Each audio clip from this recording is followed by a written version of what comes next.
I knew it.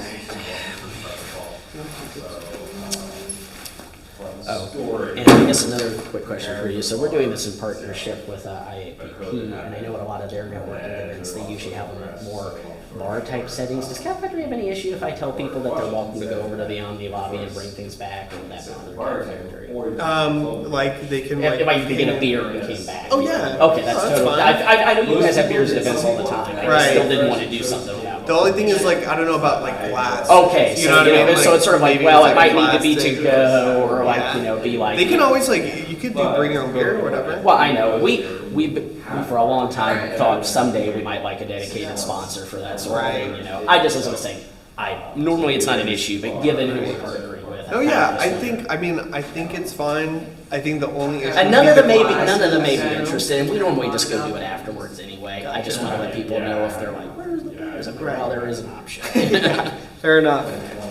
Okay, it looks like we're good to go. Right, yeah, I mean, Live stream is the meet is up. fine, so I guess it really just maybe Evan may not log in for a minute. So, you know, he may log in and it may just all magically work, but I may have to hunt you down at the Okay, desk if no we're having worries. problems. I can at least show you that we're on. Yeah. And as I said, I'm going to get my laptop set up here because I use it to check our social media anyway in case somebody is Perfect. bugging me. I mean, you've got it pretty tight on that, so I don't think you can see my screen if I set up. No, yeah, you should be good.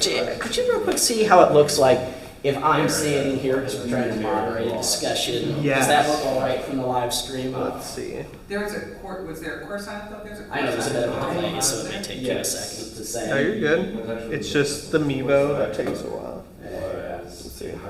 Like, if I was here, Computer science. would that be So we had workable? computer science, law students.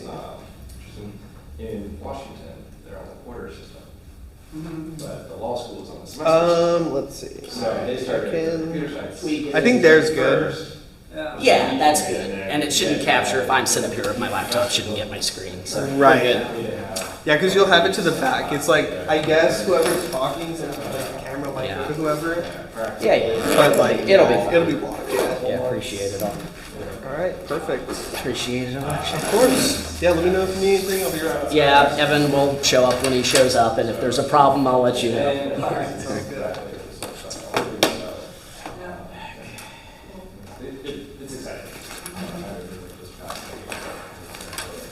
Think about your company, where you are, and who are your customers, and all that. You're like, okay, what laws apply? It's really, it's like a puzzle. I really love it. Yeah. And that's one thing that appeals to me too. I find it maddening, but also exciting. Yeah. Like the developments happen very quickly. Very quickly. Just do. That's true. Hopefully. Yeah, and it's just, you know, even keeping track, it's fragmented in the states, so the state laws, like that's. Do it. Not gonna do it.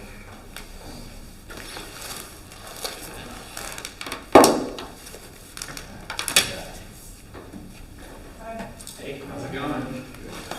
On the phone. Hey, Robert. Nice to meet you. Nice to meet you. Nice to meet you. Nice Nice to meet you, Darren.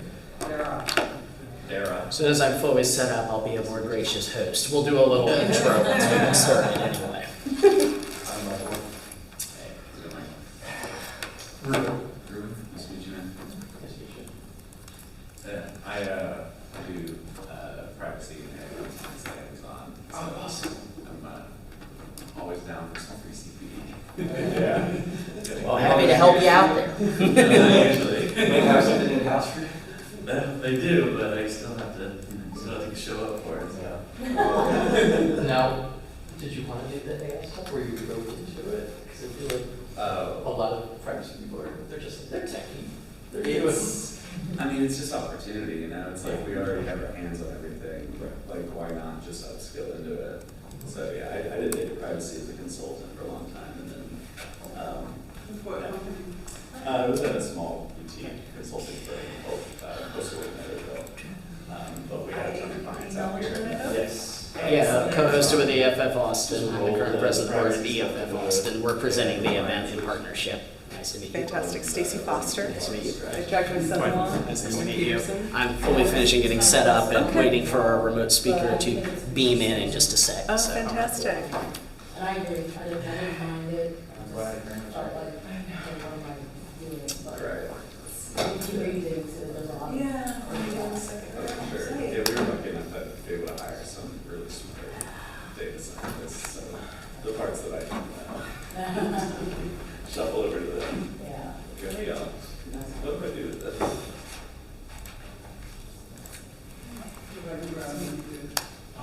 Mainly from the technical side and with background in scientific computing and building big enterprise websites with Drupal, and I've been working with a agricultural GPS sensor company. Like GPS, like global positioning satellite, or GPS is another acronym that? Yeah, Okay. that's Okay. we build hardware devices that go on tractors and stuff. Cool. You asked that, because I always feel stupid asking about acronyms, but they'll mean different things Yeah. depending on who you're talking to. Yeah. Yeah. The company is Sierra One. It's no worries, spelled backwards. Yeah. Oh, It's a small startup. Oh, there's. But I've for a long time had a de-Googled Android phone where it's using a version of Android, all the Google tracking stuff. Is it graphene or calyx? Neither. It's Lineage. Lineage OS. And yeah. Oh, nice lineage. Okay. I think an interesting project would be to do a similar thing for a car. And I've done a lot of stuff on cars, maybe fixing my own old cars because it was cheap and stuff. And I'm familiar with there's some open source aftermarket engine control units that you generally can't get a emissions inspection with because they're generally used by hot work riders to violate all the emission stuff. But there's a lot of older cars like Volkswagens in the last couple of decades. I think they often end up bricked because of electronic things. Like everything is pristine about the car. If you measure the emissions, it's producing, fine stuff or whatever. You can't get the engine light to go away because of some sensor warning that when you replace the sensor, it's still there. And a perfectly good car just in the junkyard.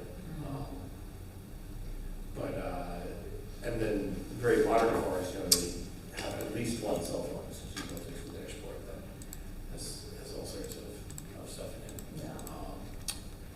I think it's time for us to come up with some way to do the equivalent of Lineage or Calyx on the phone for our car. So, I'm sure John Deere would be coming after you. yeah, I mean on the agricultural side there, we already challenging them basically. Yeah. Most of our customers are buying our stuff because the alternative is to, get sucked into the John Deere ecosystem or ConAgra and the other big guys. Yeah. Doing the Lord's work then. Have you been following in the GeoHot stuff where they're doing like an open source self-driving AI for cars? Yeah, a little bit. I think for what I would envision, I would, make it as dumb as possible for self-driving whatever. Nothing that wasn't, regulatorily required. I'm Stacy Foster. But, stuff I'm like Destiny. collision detection. I'm At some point there. You said this was, Just want to make sure. IPP? Yes. Right, in conjunction with.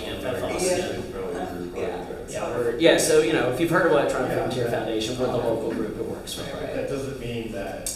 You'll learn more about it in my intro spiel. Very It excited. has to be centrally I controlled. tried to get like one of these acknowledgement chapter meetings all the way to DC, but my flight got delayed by like 8.5 hours or something. So like those other travel plans. The code So I'm not that really were on making the money out of it. mega stories, yeah. We have not been as active as Way we want for- to be. I have to confess, I have not planned anything about this year. I know we're vaguely talking about like A system that's known development to- or like a data breach scenario. I'm not a technologist, I'm a lawyer. You know, But all actually, the- I work in responding to government It's no small player. So this is like right up my alley, I'm very curious about it. If you do government demands for information, I want you to give a talk sometime. That's right up our alley. Well, yeah, we can discuss. Definitely. We can discuss. No, definitely. When Evan suggested this partnership, I was like, yeah, it's a natural partnership. Yeah. It's not the same thing, but I've been told our speaker just needs to be let into the room. Let me go ask our tech support staff. So you are, and I'll introduce my son, I dragged him along because he is interested in the issue and. Listen to Cyberwire. I tried to. He's Spider-Man. And I did not, so I'm like. I showed her on the drive over. She's like, this is exactly what I'm interested in. Well, and what I do, the thing is, when you do it for work, it's like I don't have time to be in all the. So this is what I'm saying. Yes. I don't think, we have not met before.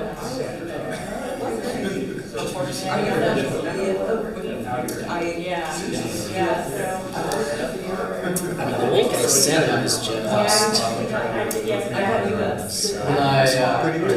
mean, that's what I sent him, and I think.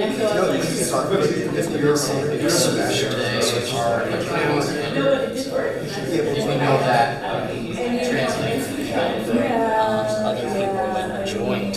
Oh, do I have to join too? Yeah, just 11 in, and then Admit should be I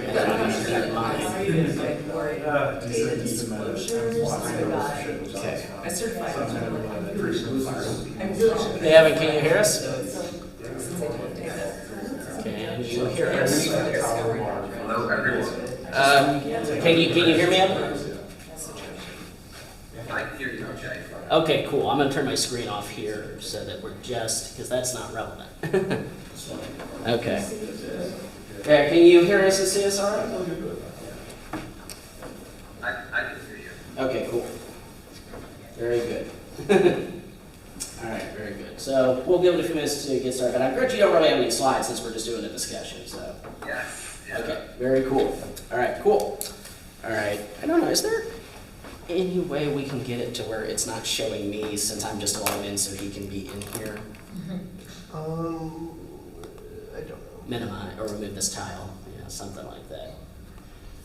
Yeah, there we go. That's much better. Or Well, we'll fix it up there. I Delightful. think we It'll can be. maximize him though. Oh, yeah, can we? Yes, we don't.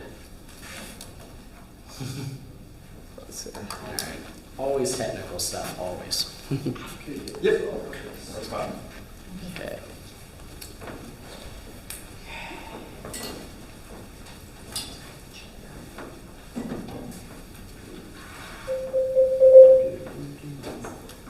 Alright.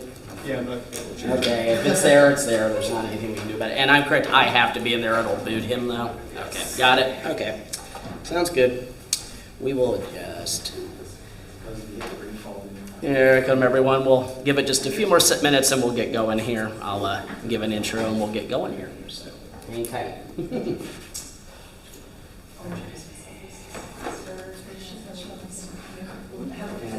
you good, Evan, or do you need anything? Or oh, now you're muted. You're good. I'm good. Okay, wow. Okay, very good. Alright, let's see.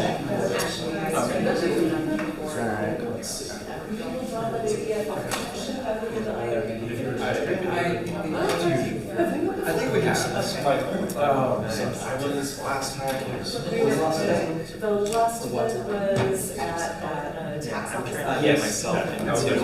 That wasn't good. Because it was. I have some certifications. Yeah, definitely interested in like any future company. So privacy professionals, lawyers, technologists. First, you can be, you know. You're I'm trained now. I'm used to doing certifications. Definitely looking to. Oh, me too, okay. Find an internship. Oh, yes. Getting networking right Like, now. not less, it's pretty good. I'm just doing that. State. Yeah. Me too. Oh, Yeah, me me too. too. Yeah. I moved here last summer. Well, I moved back. I used to live, I grew up in Tiverton.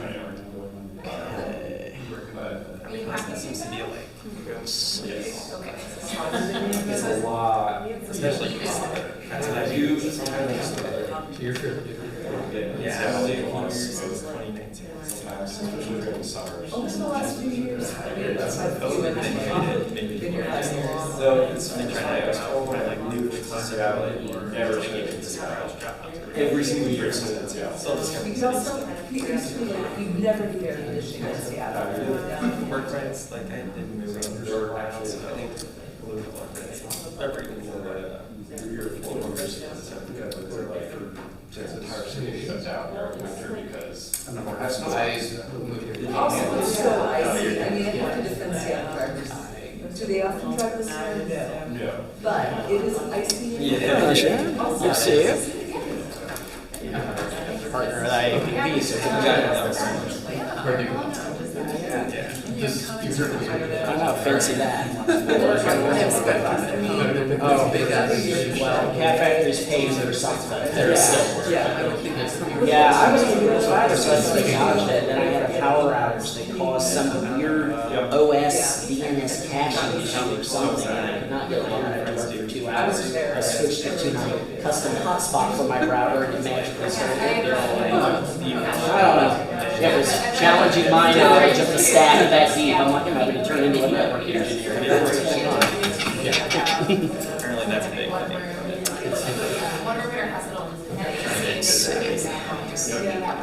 High school, a bunch of times. To those who just arrived in person online, we are having a lot of attendees, so I'm going to give it just 2 or 3 more minutes for people to trickle in, and then we'll get going. Legitimately, when I first moved to Seattle, you could open the business at night, close it during the day, everything's cool.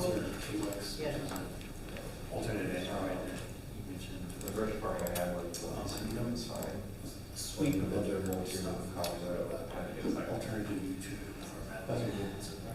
Good. So are you a lawyer, technologist? So are you back in Austin? You broke up here for this? I need to know.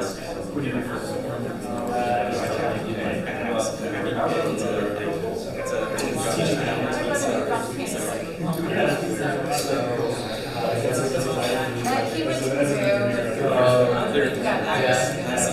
Now he's married to someone from there.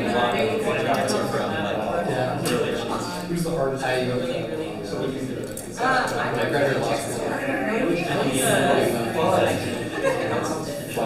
mean, it's so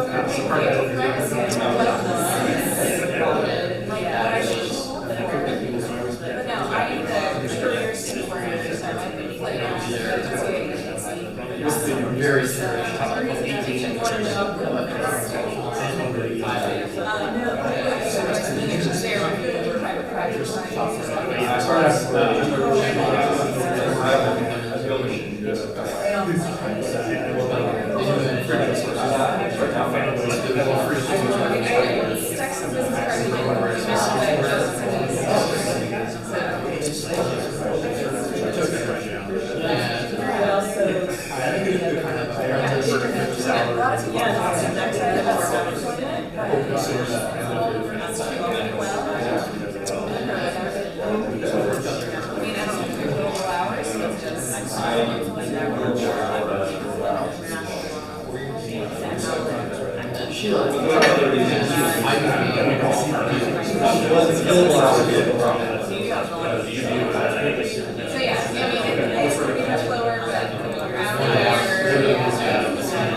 Yeah,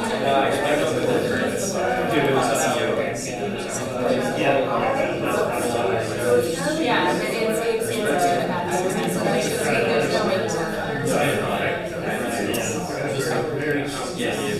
good luck. She's a really good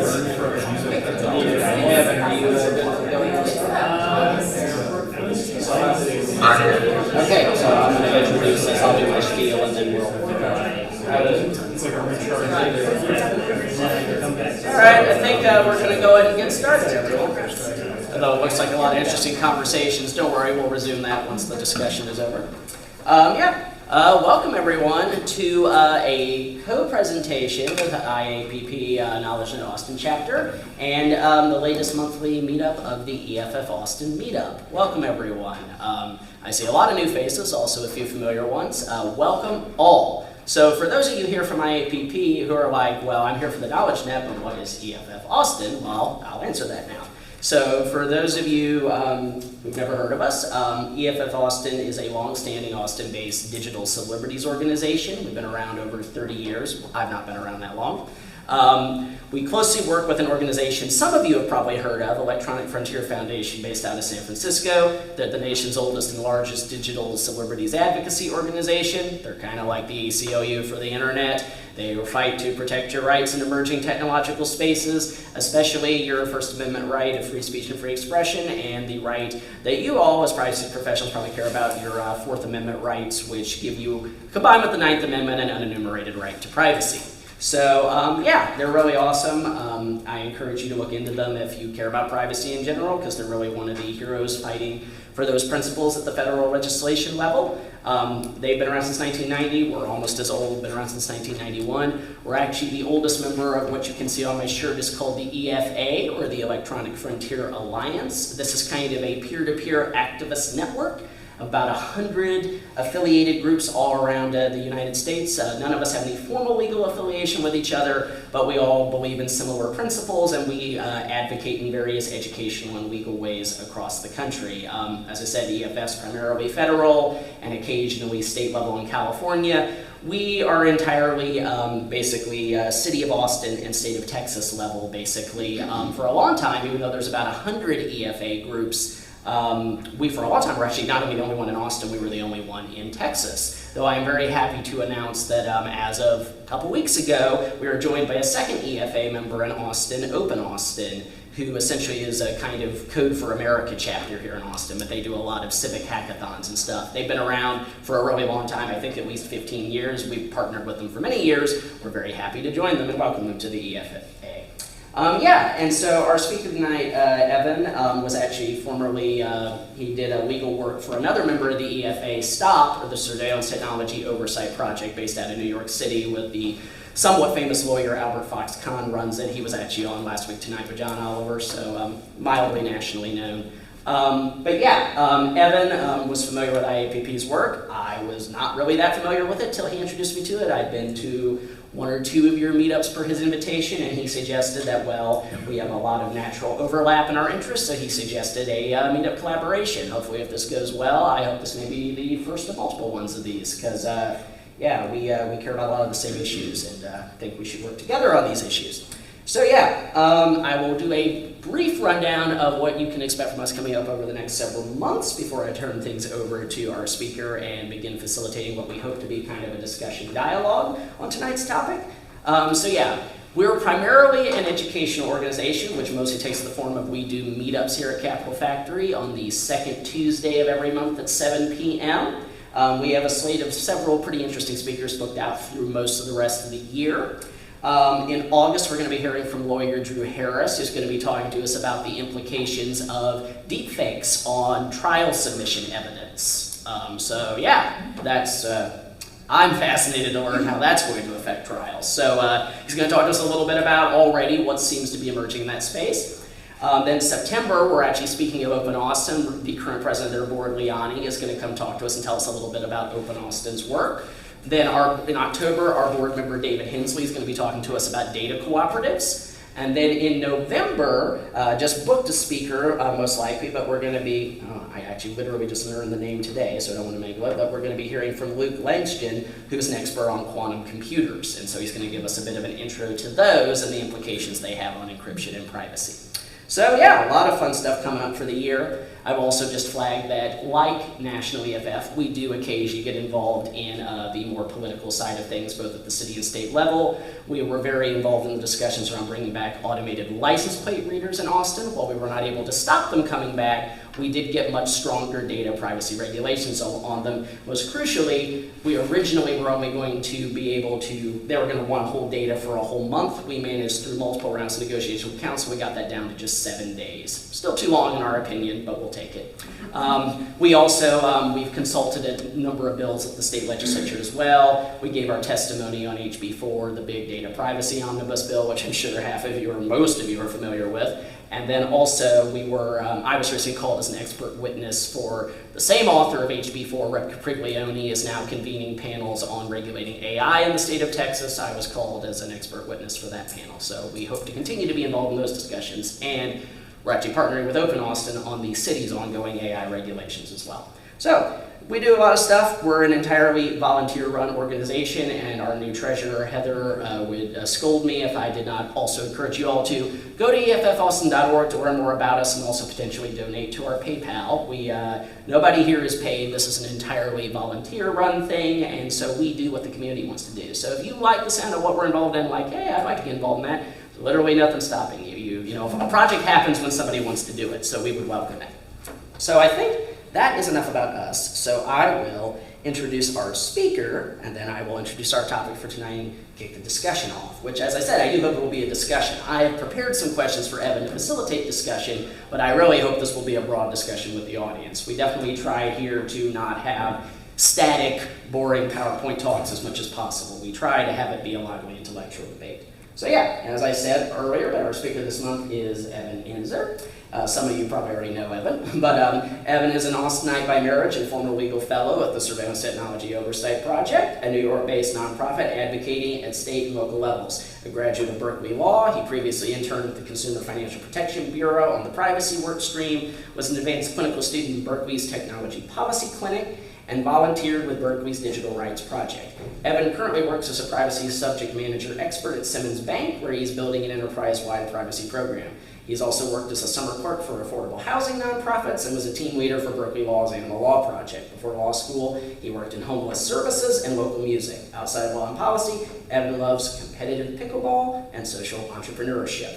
And before I fully put to the talk, I'll just also flag for those of you who are familiar with IAPP events, also, you know, essentially being a social thing. After the discussion here, we will probably migrate over to the lobby bar for drinks and continue chatting. I've also been informed by Cat Factory that if anybody cannot wait till after, you are welcome to get a beer and bring it back over, because we unfortunately don't have a sponsor for beer. So, without further ado, I will introduce the basic broad topic of what we're going to talk about. Obviously, I gave you a somewhat provocative, clickbaity title of Your Car is Spying on You, but like, what do I mean by that? So, what motivated this was in 2022, Evan, along with Stop, published a report on law enforcement access to vehicle data entitled Wiretap on Wheels. Now, Evan doesn't claim to have started this trend, but subsequently, numerous organizations like Mozilla, Consumer Reports, the California Privacy Protection Agency, the FTC, and more began new investigations into the privacy implications of modern cars. So, with that kind of as the framework, Evan and I want to kind of have a discussion about this issue, because it seems to be something that's kind of broken into mass consciousness, and I think people want to know more about what's going on here, what is the problem, I mean, is there a problem, and more, what do we do about it, and just, you know, I believe knowledge is power. So, we're going to facilitate that discussion. As I said, I have a number of pre-prepared questions that I think will facilitate the discussion, but at any point, if you have a question or would like to chime in, I think just raise your hand and we will field said question. So yes, let me find the list of questions I prepared for Evan, and we can get going. And please do chime in if you do have questions. And I know this is an interesting setup with me being remote and most people being there in the room, though I do think some people are watching this on the live stream that will be deleted. Yes, but I'm keeping it. Don't worry. I recently moved to Fort Worth, like my bio said, to start a new job with Simmons Bank, helping them build an enterprise privacy program up from what before had just been an ad hoc collection of procedures. We're trying to make it a lot more unified. But one of my favorite classes back in undergrad was social psychology, and it was a seminar. And ever since then, I've loved environments where people are free to talk up and share what they know. I know there's a lot of very knowledgeable and smart people from EFF Austin and from IAPP who are very familiar with privacy and with digital rights. So I welcome the discussion. Also, quick When I was question, is Evan's volume a little too loud for anyone? Yeah, Evan, I'm gonna go actually, I don't know how to turn you down. I'm gonna go get the guy to turn you down real quick. I'll be right back. Okay. Because it's like, it's just bordering on slightly uncomfortable, so I'll be right back. Yeah, I got sensitive ears.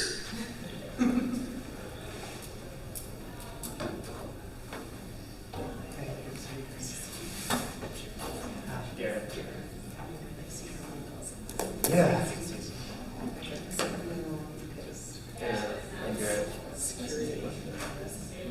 The security cars. Oh, yeah. Yeah. Yes, I don't know how to turn it down, but the guy who does is here. I have not heard of it. What is it? The cyber wire data spot. Okay. Covers all like cyber.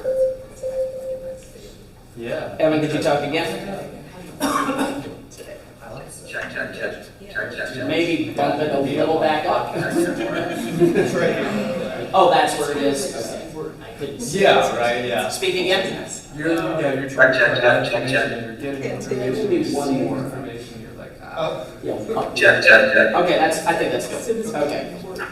All right, there we go. Yeah. And I know where the volume is now, so we can fix it fast. Okay. So yeah, let's see. So seriously, yes, we want a full discussion, so feel free to raise your hand at any time. But I'm going to start with, I sort of arranged these questions in what I think will be a good flow for discussion. So Evan, what motivated Stop to create their Wiretap on Wheels report? Where did this report come from? Yeah, so, well, first I want to say that working at Stop and working with Albert, I learned a lot about giving these sorts of talks from him and from Stop. And, you know, we had a philosophy of no PowerPoints, no presentations, always just discussions. So I want to reiterate that I'm welcoming that. So Stop is, or Surveillance Technology Oversight Project, like Kevin said, is a digital civil liberties organization based in New York City, mostly focusing on what's going on in New York City, but also advocating on the state level and on the federal level, occasionally, especially when it touches youth. At Stop, I was originally a legal fellow. I eventually became what we call the National Projects Manager, and that just meant that I wasn't specifically in New York, and I would focus a little bit broader on things like Texas or New Jersey or other states or federally when people asked us to get involved with that advocacy or for technical assistance about privacy or anything like that. Stop is really a civil rights organization first, before it is a privacy org or a tech org. So when we became interested in this was from really an angle of policing and how our cars changing how we exercise our rights as they start collecting more and more data. When I started getting much more involved in IAPP was around the same time I started at Stop about 3 years ago. And there was this like undercurrent of discussion that had been started. You would hear a few people here and there who are privacy professionals or speaking at IAPP conferences. They would bring up cars. It would always just be in passing. Like, oh, cars are really something we should look at. Cars are becoming a big issue. And from that point, I wanted to dive into it more. So I looked up a few news stories about, you know, what kind of data do cars collect. And I ended up bringing a proposal to Stop to research it further. That eventually turned into the Wiretaps on Wheels report. And what we were really interested in was how are cars analogous to phones when it comes to policing? And how are police using cars to collect data that they otherwise wouldn't be able to receive without a warrant if this was many years in the past when we still had more control over our data and the information that we put out into the world. So with that angle of wanting to investigate policing and how cars fit in given its emerging importance at the time as a subject for privacy professionals, we decided to draft the report Wiretaps on Wheels. I was the primary researcher and drafter of this report, and we received obviously a lot of support from other people at STOP. Some people who you might be familiar with, IAPP, who have given talks on similar subjects, like Andrea Amico from Privacy for Cars was a big help in this. And so we'll go into the report a little bit more, but after releasing that, like Kevin said, there was a lot of interest in this subject. It seems like many other high-profile organizations went to look into it. And then more and more events about vehicle privacy started popping up. So I've done a few with IAPP now, and with the city of Santa Clara. And I'd be excited to be here to talk with EFF Austin about this subject. Yeah, and I guess you just alluded a little bit to Mozilla, FTC, and others. I'm just curious, and it may very well be the answer was just they all saw your report and they have overlapping interests, but were there any particular developments in this space, like something new that happened in the last few years that really kind of made it where suddenly this issue kind of crashed into, instead of just of concern to car hardware hackers or privacy lawyers, that it suddenly started breaking into mass consciousness that we had a problem here? I think there were a few different things. I think that at the time it had been something of interest to some people, and just that started catching on a little bit more. People thought, yeah, maybe we should be looking into this. I think another thing is that at this point, I think everybody knows the internet is collecting data about them, and we all know that our phone is tracking everything we do. But I don't think we shifted that conversation to start the education about other sorts of products. We don't talk very much about what are shopping carts going to look like in the near future when they're tracking where you walk through the store and serving you ads based on that. We don't really talk about IoT quite as much, like thermostats and Roombas and other sorts of like household goods or gifts you might buy people. And we actually have a similar report that I also drafted about IoT and gift giving and maybe what you should buy around the holidays and what you shouldn't from a privacy perspective. And so I think cars were one sort of product where there was this huge data ecosystem that had developed around them. And more tech was getting put into cars. You can look at Tesla and all the self-driving they have, and it seems like there's more cameras all the time. And then other companies were popping up like Rivian and other self-driving companies were gaining more prominence as it was becoming more of a consumer technology.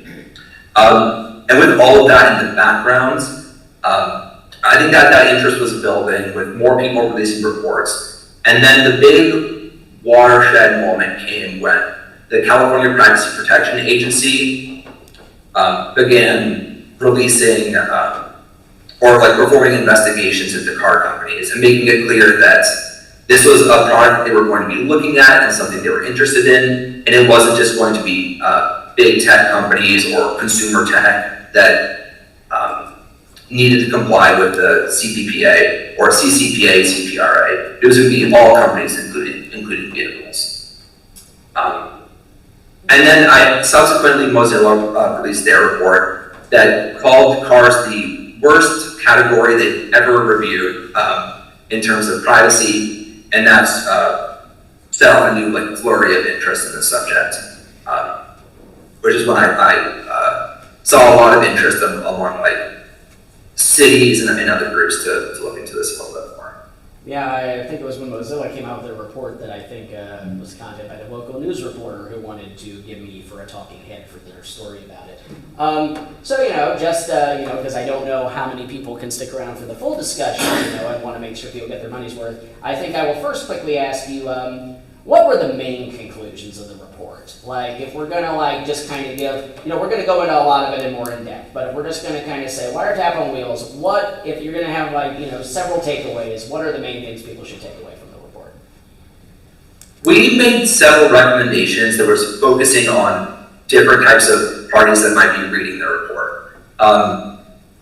The first was for car companies, and we were just saying to perhaps voluntarily start following things like data minimization laws, although that's required now by many privacy laws, to voluntarily start programs with opt-in instead of opt-out, and making those decisions very easy for consumers. Make it clear when they get into a vehicle that they're consenting to sharing their information. Make it easy to delete the data from the vehicle. If you're not going to do opt-in, make it easy to opt out. Don't make them go through your website and all of these pages and processes to opt out. Just make it as simple as putting something on the car. One thing that we saw a lot of was vehicle manufacturers bundling consent to things that may not be necessary in the vehicle, like targeted advertising or making inferences about intelligence or sexual orientation from the data, tracking their location, that just wasn't necessary for some of the features on the car. And so we recommended unbundling those consents to give people the option of yeah, I want to consent to this safety feature that might look at my weight to know how to deploy the airbag, but I don't want to consent to selling my location or combining my location data from my car with location data from license plate readers or location data from parking garages where I might be going. So that was one of the recommendations. For lawmakers, we recommended a few things. There's a tech that I'm sure we'll get into later called IRLA or Project Ivy. And this was a technology that allowed anybody who had it to go into a car, plug it into a port, and download essentially all of the information that would be on a phone, but it had just been connected to the car. So we recommended requiring a warrant before getting those technologies into cars that they would download the data. We recommended passing consumer privacy laws that we've increasingly seen passed in the US, so I think we recommended going further. And we also made some recommendations for regulators. We made the point that a lot of this is already regulated by the FTC with unfair and abusive deceptive trade practices. And one of the more unique arguments we made was that we should begin enforcing the GLBA safeguards rule, which is really directed at financial institutions when it comes to vehicles. And so a lot of cars are financed, right? You get a loan for your car, or rental car agencies will get a loan to purchase all of the vehicles. And that act of financing or somebody financing it makes somebody a financial institution. Often the dealerships, if they're financing a car, or the manufacturers, if they're financing a car, become financial institutions. And one of the requirements is to delete data after 2 years of not having any contact with that customer. And so that was one of the recommendations. We argued for stronger enforcement of these regulations that are already in place. There are a huge range of data that we found cars collect in the report, but I think I'll call attention to one because this is one of the bigger conclusions that we reached. Essentially, vehicles can act like a geofence warrant. And if you're familiar with what that is, a geofence warrant is essentially when a law enforcement agency, instead of saying, we have reason to think that Kevin committed a crime and we want to get information about him. Instead, they say, we have some reason to believe that we think a crime was committed within X blocks or X area of Capital Factory. And so so they'll get data about everybody who's in that area at that time. And there are some court cases that have pushed back against this, finding them unconstitutional in certain instances, but largely this is still a gray area of law where it's unclear if you even need a warrant to collect information from a phone company or anybody that might have your location data. So with cars, you can do essentially the same thing as you can do with phones of getting a geofence warrant and collecting data about everybody who's in an area. But also with cars, you can say, I'm interested in everybody who drove from Texas to Colorado. And there's a huge number of things you could be doing, like a huge one for us that stopped, this was around the time of the Dobbs decision that overturned Roe v. Wade's right to an abortion. And so we were concerned that police in a state like Texas might say, we want the information of everybody driving to abortion clinics in another state because, or people could purchase that data and then provide it to the government or somebody because here we have this system of like bounty hunting of, did you help somebody get an abortion? Did you facilitate one? You can bring that information and like sue people with that. So with cars, you can track that location data in another way, similar to the way you can with phones. Well, I think that's a pretty good summary of a lot of the concerns and a lot of the recommendations. Maybe I'm going to step back a little bit. I'm going to kind of pair a few of the questions I had for you here because I think they all kind of go in sort of the same bucket, as it were. But I kind of want to set the stage so we can understand how we got here. So, like, what is the history of vehicle analytics? And like, when did this practice morph from simply gathering metrics to allow for safer and better cars into a privacy issue? And kind of tied into that, can you kind of, in the context of explaining that, also explain to us a bit of the existing statutes and regulations at the federal, state, and city level that govern how vehicle data is collected and processed, including maybe some of the major court case precedents that have created the current regulatory regime and made it where we have this problem? Yeah, we might touch on some of the statutes and things like that in some other parts of the discussion as well, but I'll also talk about them here. Cars have been collecting data for a long time, since before 2000, before the 2000s. At some point, we decided to put things in cars called black boxes, which are really to collect data about what a car was doing in the event of an accident. And so these black boxes in the cars are constantly recording what's happening with the engine, how fast it's going, if there's any errors occurring, and just like sort of routine data that you would see in or you might be interested in what caused the traffic accident. In a vast majority of incidents that you see on the road, in Texas, police will end up collecting this information. And over time, more and more systems started getting introduced to cars that collected more data. If you remember back when the tech came out where you could connect your iPod to your car and listen to things on there, and then it ended up being your phone, and then we ended up with Google Play and like Apple CarPlay in your car, and all of this are more avenues to collect data. So there's the black box, which is the engine collecting information about the car. And then there's the infotainment system, which is that system that will play the radio or allow you to connect your phone or connect your iPod. And when you connect anything via Bluetooth or via cable, it shares information with the computer in the infotainment system.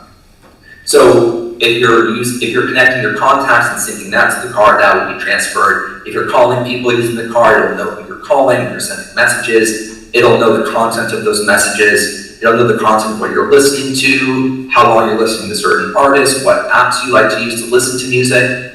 And so over time, these started collecting more and more data. And you'll see there's a lot of overlap between these infotainment systems and the other large bucket of car data, which is called telematics. And from my perspective, telematics started evolving a little bit after the infotainment system.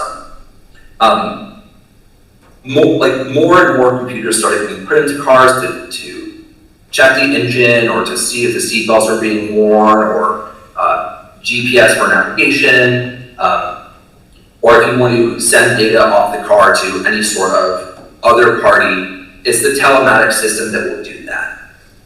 And that just means, telematics really just means information being beamed off the car to some other party. And so we've seen over time that data was becoming more and more valuable for advertising and for R&D purposes and things like that. And cars realized that they could be monetizing this data as well. And it wasn't just the manufacturers, which we call like OEM telematics, but it was secondary market telematics providers as well. So if you were part of the fleet, you could put a GPS tracker in a car so you know where all of your vehicles are. If you're an insurance company, you can get driving information from the vehicle to adjust insurance rates or decide if you want to insure somebody or not. And we just saw this explosion of like value that could come from the data in a car, because it knows where you're going, it knows your habits, it knows health information about you, and then you can combine that with other data to make something that's very, very valuable. And so car companies realized that they could use it for these purposes, and then they realized they could monetize it and sell it to data brokers, and that's something they would be very interested in. Yeah, and I think that actually gives maybe a good segue into talking about some of the regulatory regime. Talk a little bit about the role data brokers play in all this, and what laws, by which I mean hardly any, are in that space. Well, data brokers, they play a huge role in vehicles. There are data brokers that will claim that they have data about most Americans and their driving habits, and then they'll use this to sell to people like, or agencies like ICE or the military. I mean, everybody knows about data brokers to sell to anybody who's willing to pay. Increasingly, we are seeing these state privacy laws, so that plays some sort of limiting role where you can opt out from cars sharing your data. You can opt out from data brokers selling it.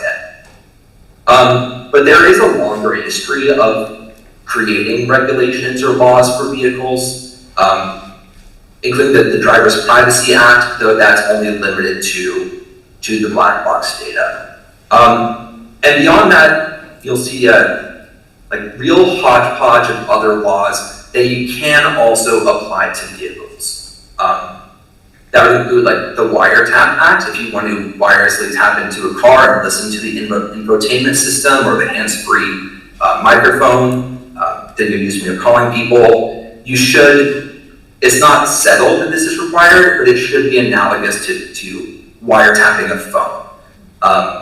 So there's that protection there. There's the Stored Communications Act, which can delay government or others from accessing your vehicle data for at least some time. And you'll see a lot of, and there's also other laws like, or Supreme Court cases like Jones and Riley are two of the very famous ones that have limited whether you can attach a GPS, as a government agency, can you attach a GPS to a car and track them without a warrant? During an arrest, can you search somebody's phone for data? And that hasn't been extended to cars, but given the huge similarity between the data on your phone and the data on the car, it would make a lot of sense to extend that to vehicles as well. And some courts have started to do that a little bit more, but some courts haven't. So while some have extended more privacy rights via statute to vehicles, others have chosen to go in the opposite direction. And there's a few reasons for that. One of the more interesting ones is that back during Prohibition in the 1920s,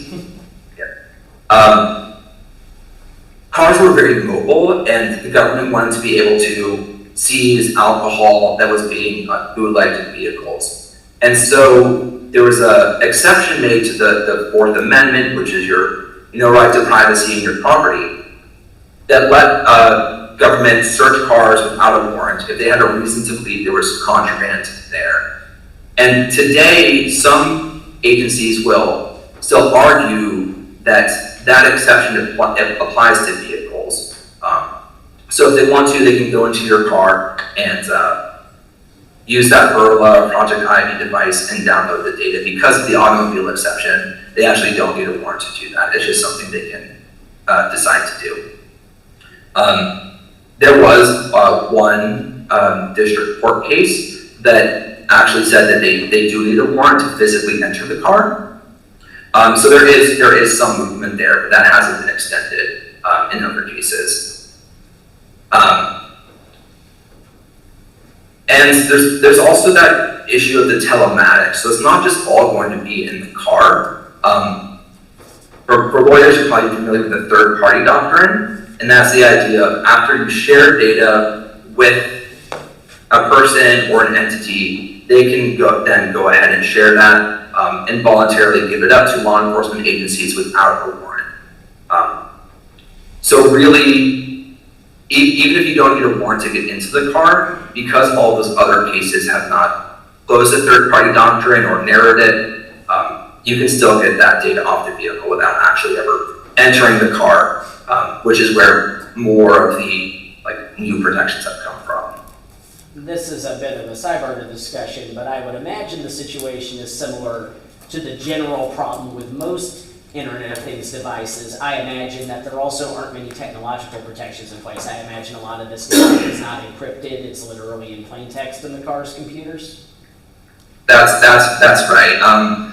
A lot of vehicles have very bad cybersecurity. You can't prove that it's, at least from the outside, you can't tell whether it's protected or encrypted at rest or in transmission. And it is the same problem you see with other IoT devices. It's essentially all of the same problems that you see in other areas of privacy, online, with household goods, and obviously with cars.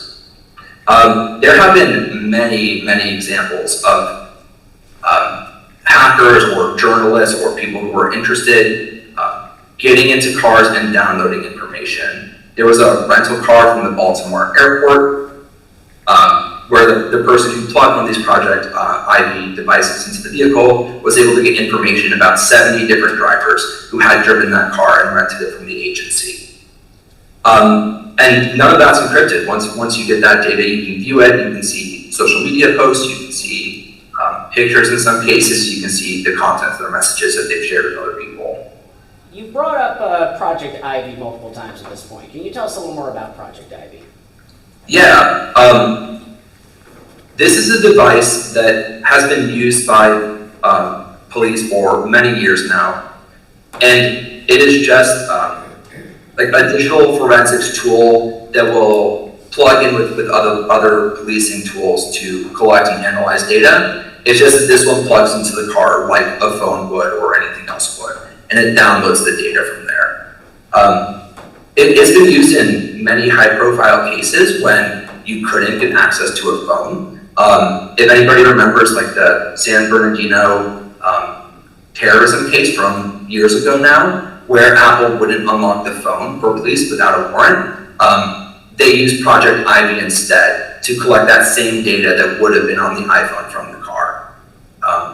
And so it's really becoming a standard device for many law enforcement agencies to collect information from a vehicle when they can't get it through other means. And this may be a little outside your wheelhouse as a lawyer instead of a technologist, but do you know the tool, does it work by brute forcing encryption or does it work by exploiting flaws in encryption implementation systems?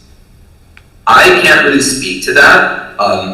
From what I understand about it, it's not, and anybody feel free to tell me if I'm wrong, but it's not so much breaking encryption or anything as much as it is just accessing the infotainment system and seeing the data that's there and downloading it. Because it's in plain text, it doesn't really have to break much. I was more thinking in the San Bernardino context, but I'm sure that different car companies and different infotainment manufacturers do different things when it comes to the security, but the device is able to plug into the car and get the information from whether it's encrypted or not. Gotcha. Let's see, now this, I think, speaking of car brands, what car brands are especially bad in terms of surveillance? And I mean, I know the answer is all of them, but does anybody stand out as especially egregious? And on the flip side, is there any brand that isn't as bad, or at least seems to be taking the issue more seriously, even if they're falling way short? It's very hard for me to say that anybody is doing it better than others. They are all terrible and honestly all collecting the same data. I do think that I have a sort of a weird opinion about Tesla in this case, because on one hand, Tesla's collecting a ton of information about you, and there are examples of Tesla abusing that information and sharing it in ways they're not supposed to. Like, there's cases of like pictures from the external cameras being shared with like Tesla employees, and they were able to share within the organization. Capturing people when they didn't know there was pictures being taken of them. But Tesla's privacy policy, I think, actually does a fairly good job. It extends like the right to opt out to far more people than a lot of other car companies do. It claims that a lot of data is processed on the vehicle when it comes to recordings of what's going on inside. And also you can select, you can choose to have more data processed on the vehicle than many other car companies allow you to do. So while Tesla is collecting a lot of data, and there's some evidence to show that they're not always following all the representations they make when it comes to privacy, I think they do offer more flexibility for people than many other car companies do, where you're just out of luck if you want to opt out. I don't want to speak like really out of turn here, but it's either Mazda or Nissan. I'm not entirely sure, but this was the one that Mozilla said was the absolute worst offender.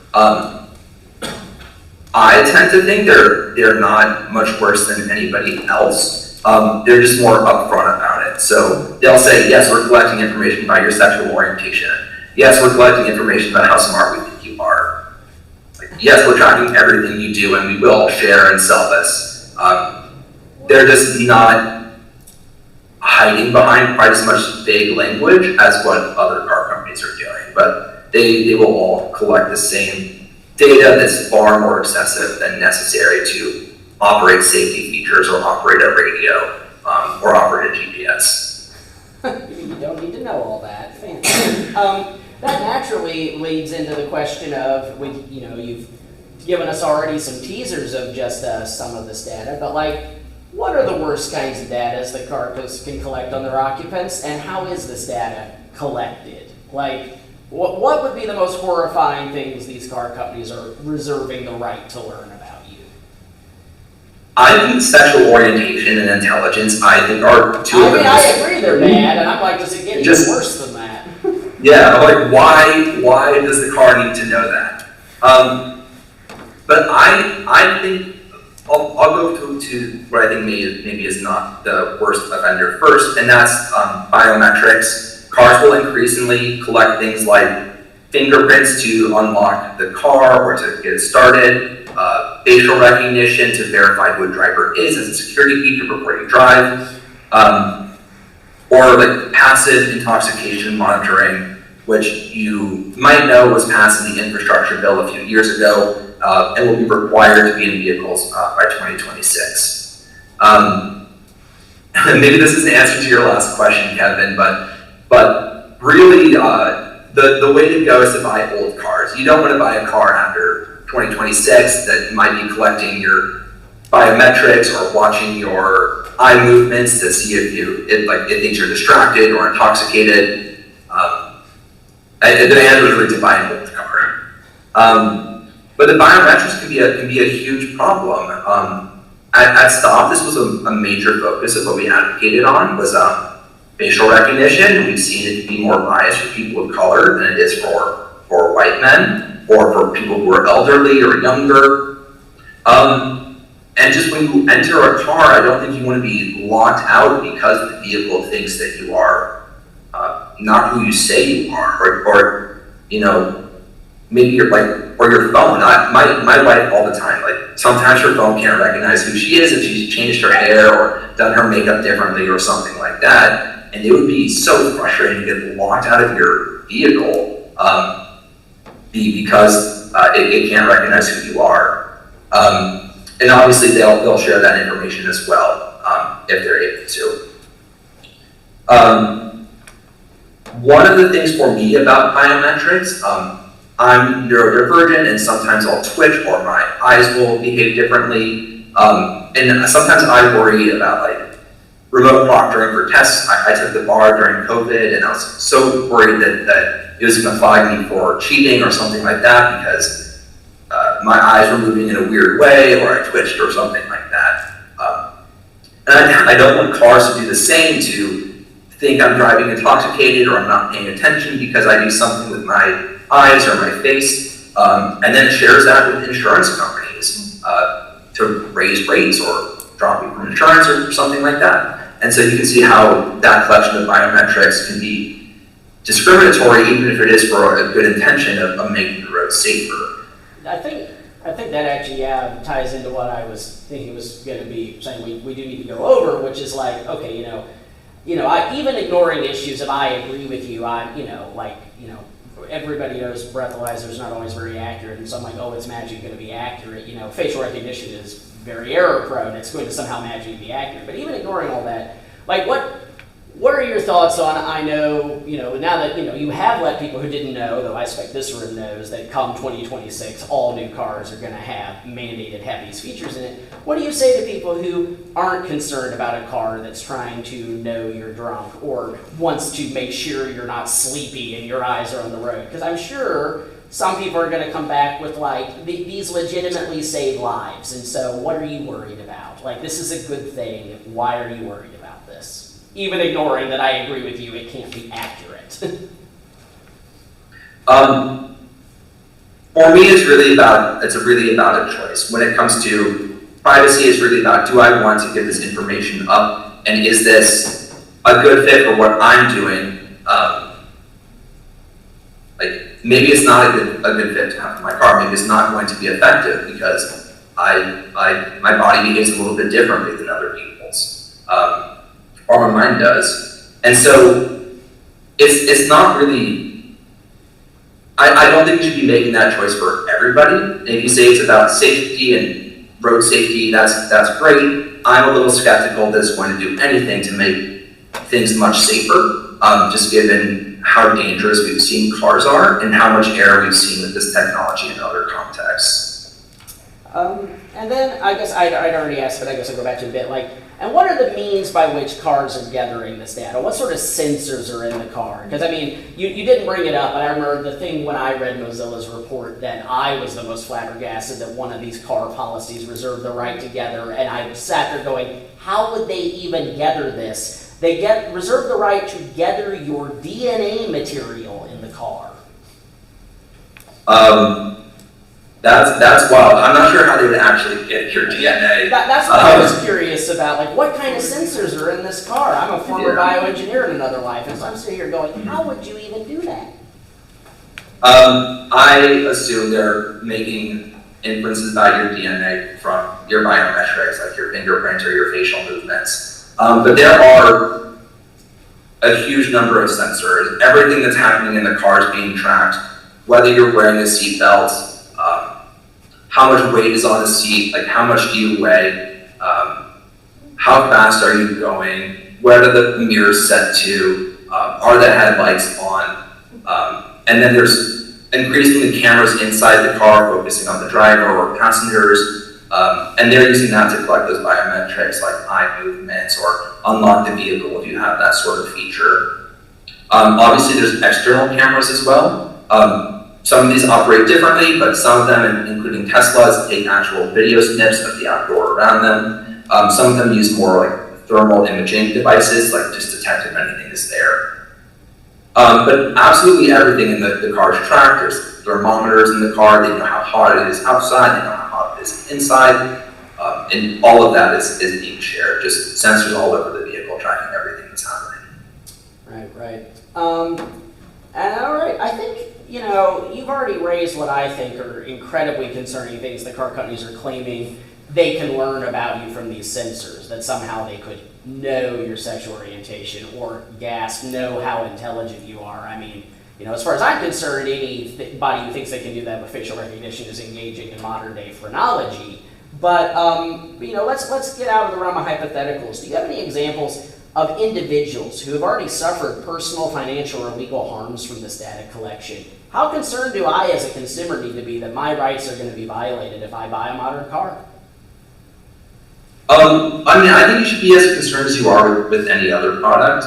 It's something that you should make informed decisions about for yourself. But I do know that there's examples of people using car data to track people. Like, one of the worst cases is a stalker using data collected from a car to stalk somebody. So this does happen, and there have been examples of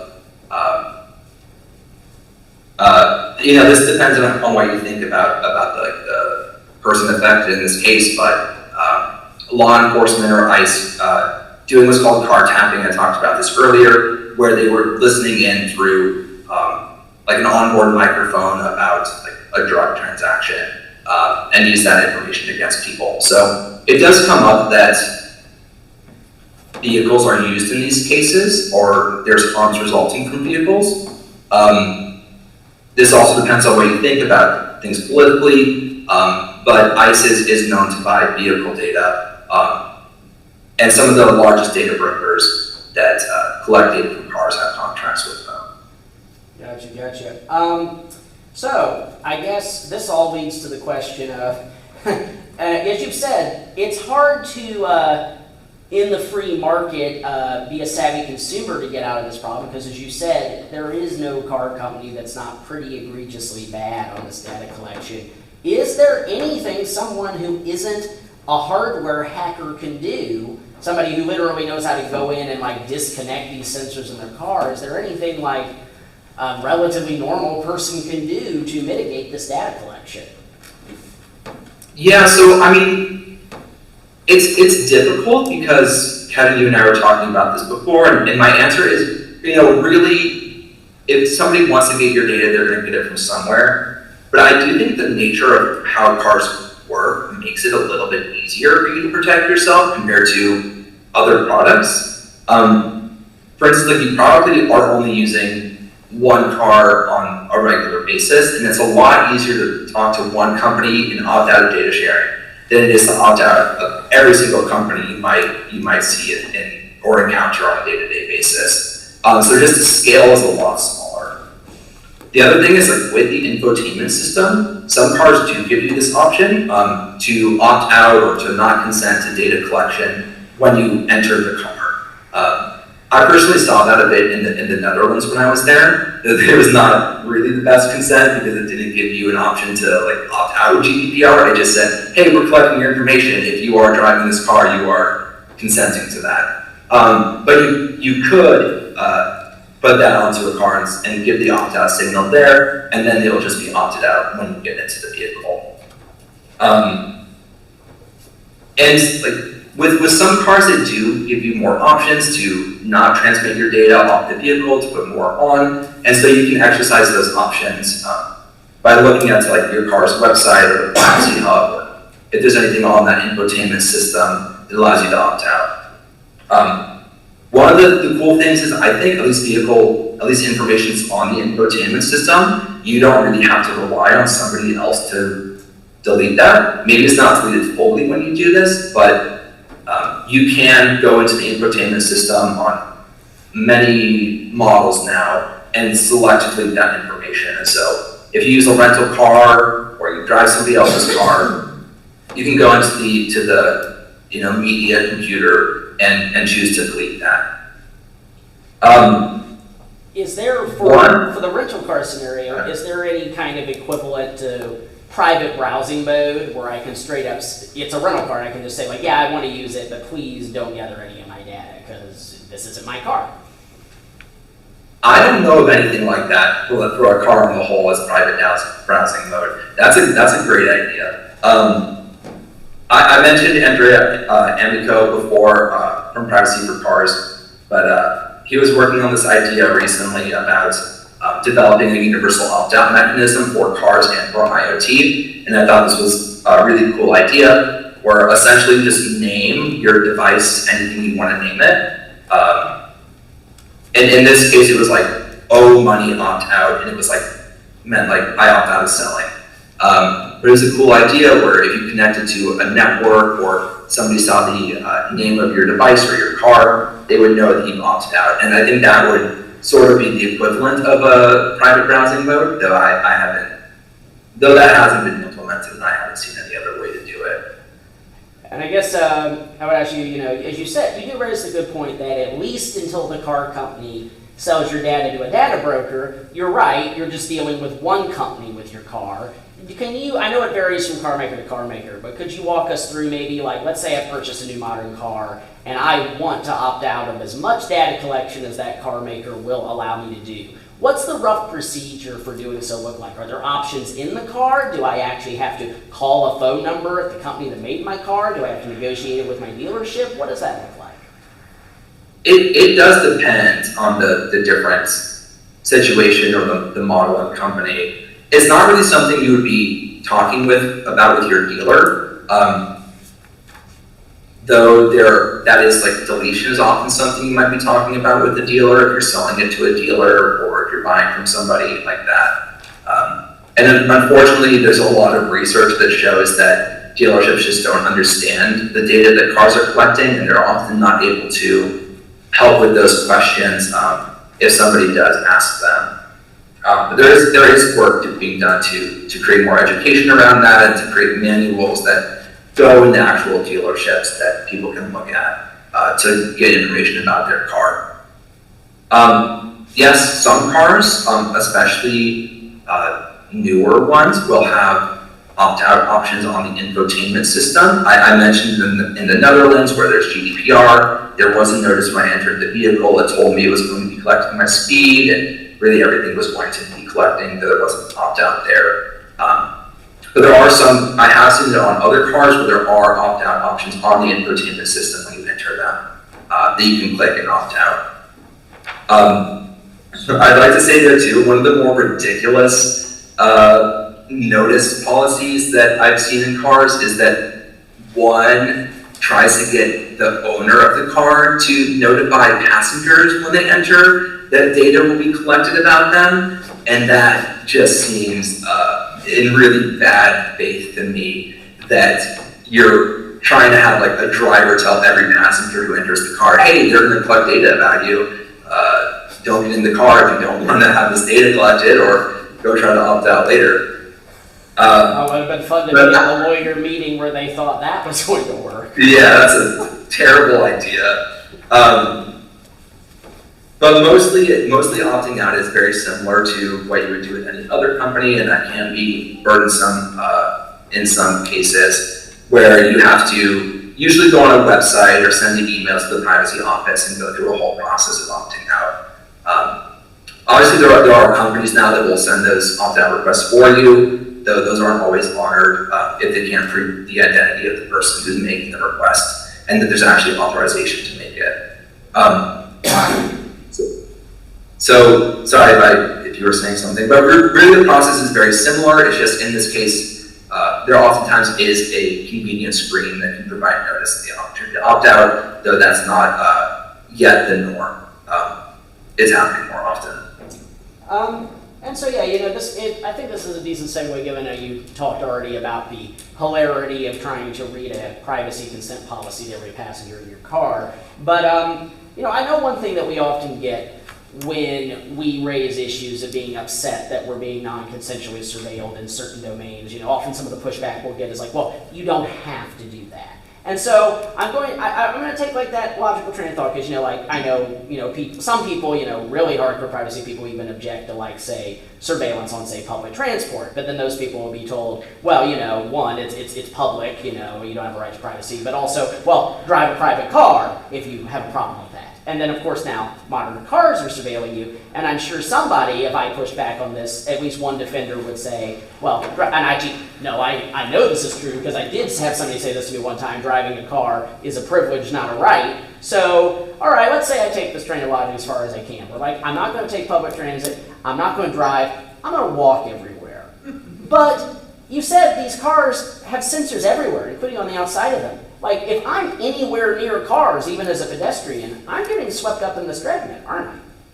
Yeah, I'm really happy you brought this up, because this is something I'll say a lot, but there's really no way to travel anonymously anymore. If you try to take a scooter, the scooter's tracking your data, and some cities require to have, like, that the scooters provide access to that data without a warrant or anything. It's just part of the code that you have to provide that information for the scooter. If you want to take public transportation, there's cameras there. If you're using an app to scan a ticket or anything like that, it reports you were there. If you use a credit card to purchase the ticket, it knows you're there. And where you're going, it knows where you get off, how long you spend on the public transit.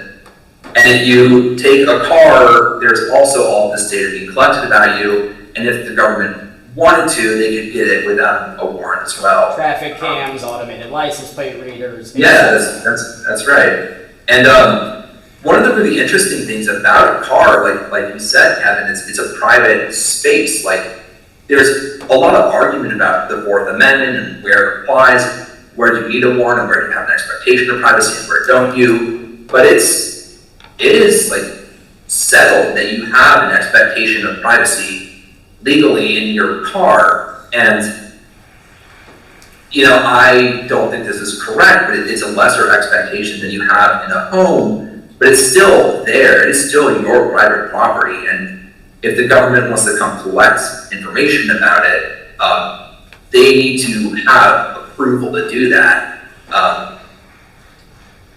And they need a warrant to do that. That's a little different than when it comes to the public collection, because they know that you don't have the same expectation of privacy with like private companies and as you do with the government. It's just not in the Constitution that way.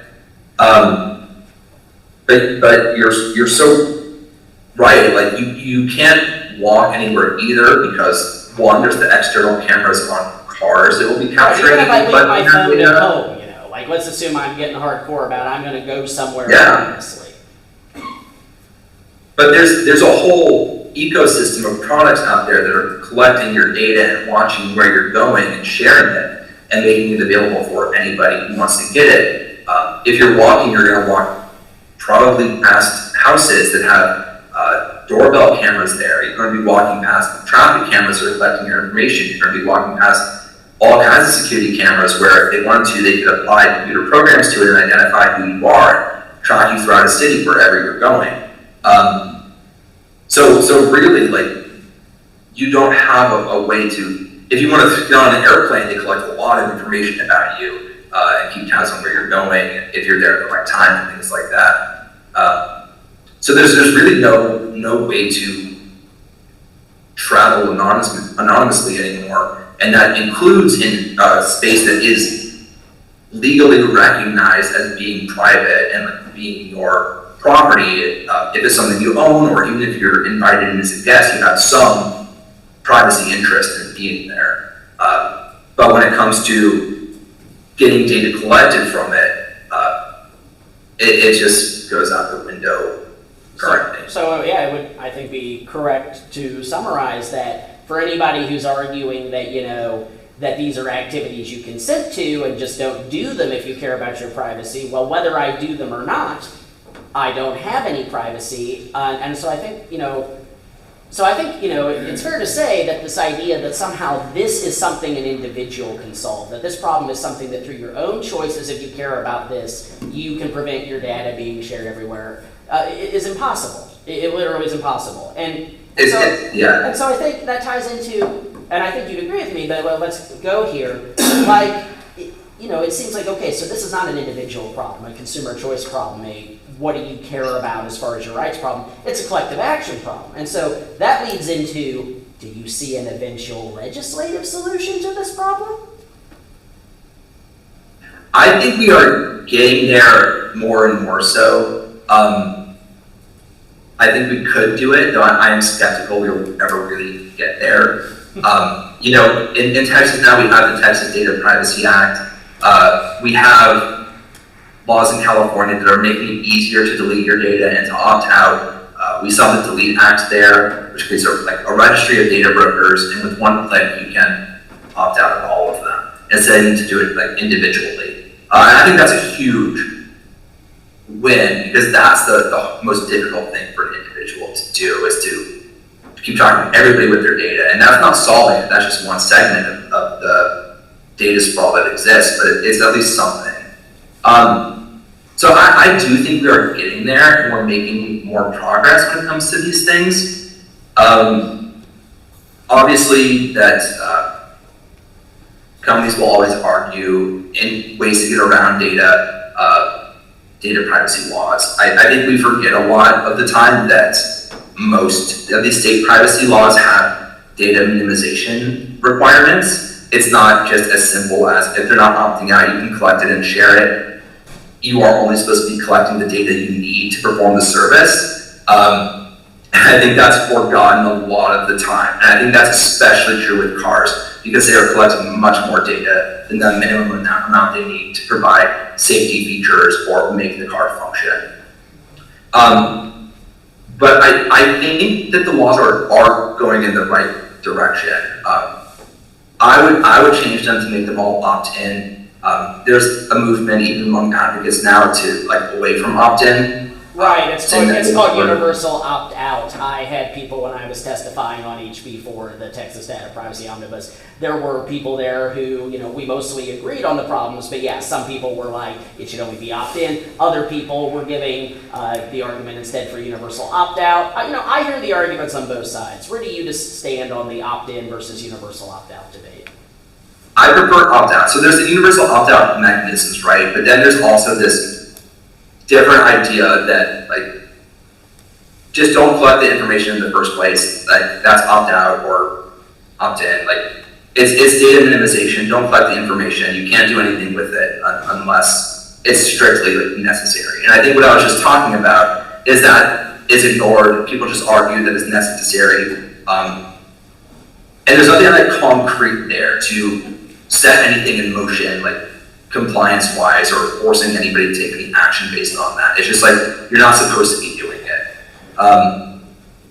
And so I like opt-in, because unless there is a clear opt-in, yes, I consent to this specifically, and it's not wrapped up with all these safety features and things that you actually want, or if you can turn it off sometimes and revoke and bring it back. I think that's a concrete action and a clear step that says no, I don't want to do this.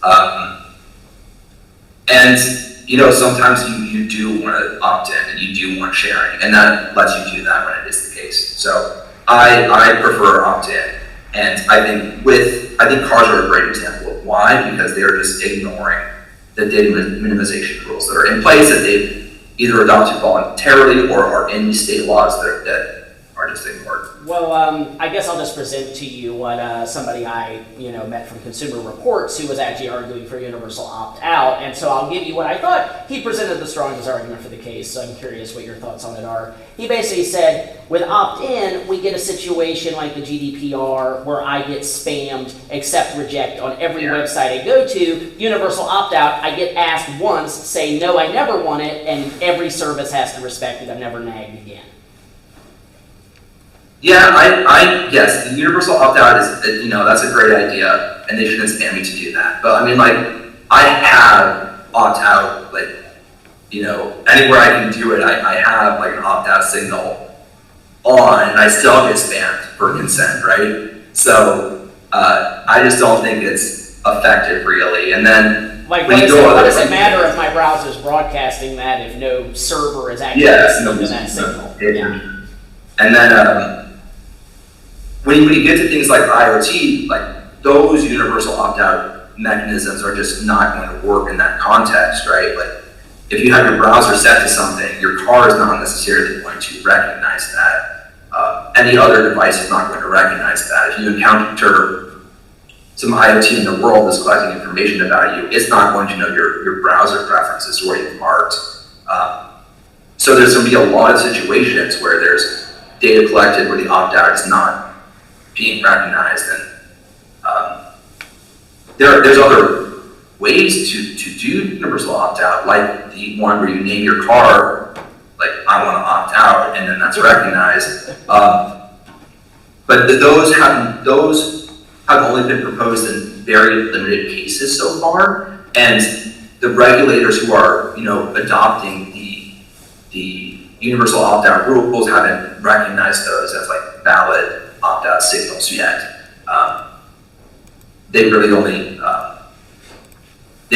like recognize like the browser settings. Yeah, and I guess another thing inspired by some of my experience testifying for EFF Austin on HB4, because it relates to data privacy regulation in general, so it obviously, I think, relates to potential issues that might help us with some of these issues around cars. We ultimately, as an org, even though we were very happy ultimately HB4 passed, because there was literally no regulation on this stuff in Texas before it did, so it was better than the status quo. That being said, we ultimately did not endorse the bill in its final form before it passed, and there were several reasons why. One was our concern about things related to opt-in and opt-out, as well as like how it really only governed Texas and not any legal entities outside of Texas.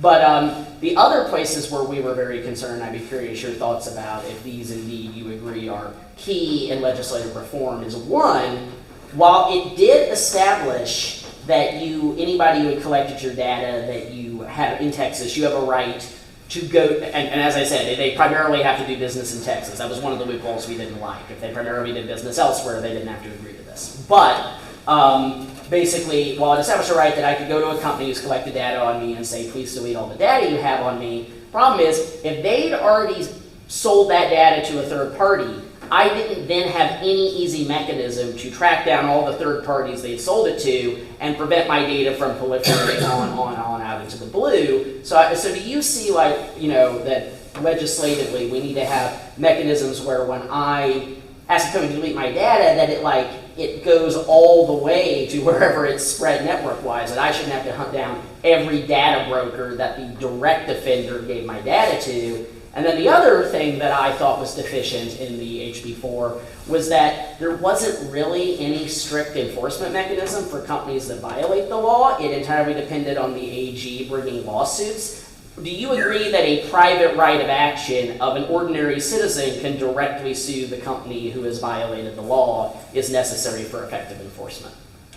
I do think that, and I've been on both sides of this now, from like the grassroots advocacy side and from a corporate big business side. And I do think we need a private right of action. Regulators are only going to see so much. They're only going to pay attention to so much. And if people have a right of action, then they can do a lot more to enforce their rights than a regulator can. I think especially the Texas AG, I don't think you want to rely on for data privacy, and it's ramping up. It's ramping up a lot, like the privacy enforcement. But like QB, the biometric privacy law, has been on the books for so long, like over a decade, absolutely, probably longer. And we've only seen like 2 cases, and they're against like Facebook and Google. And it's not only those companies that are collecting your biometric identifiers, it's many, many of them. And we just have only seen enforcement against companies that the state politically doesn't like. I will say that we've mostly gotten through a lot of the questions I had for you. We have the room till 9. I would like to open it up to this room full of very smart people and see if there's anything we have not covered yet that some of you would like to ask Evan. You.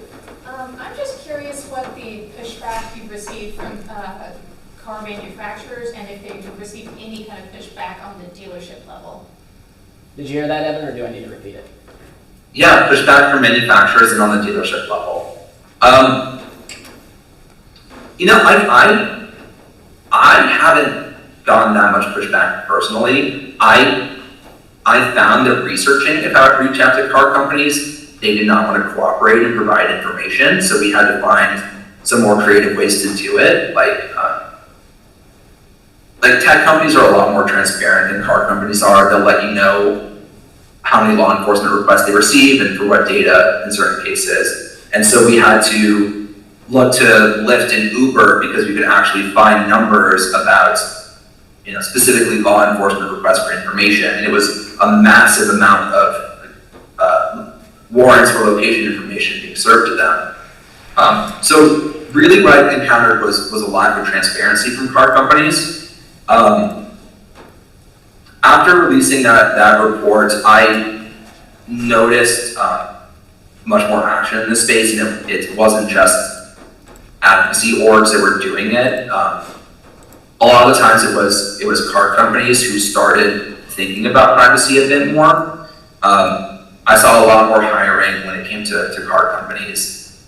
I still see people getting hired at car companies. Even when the tech market for jobs started going down and it was a lot of private people got laid off, a lot of car companies were still hiring.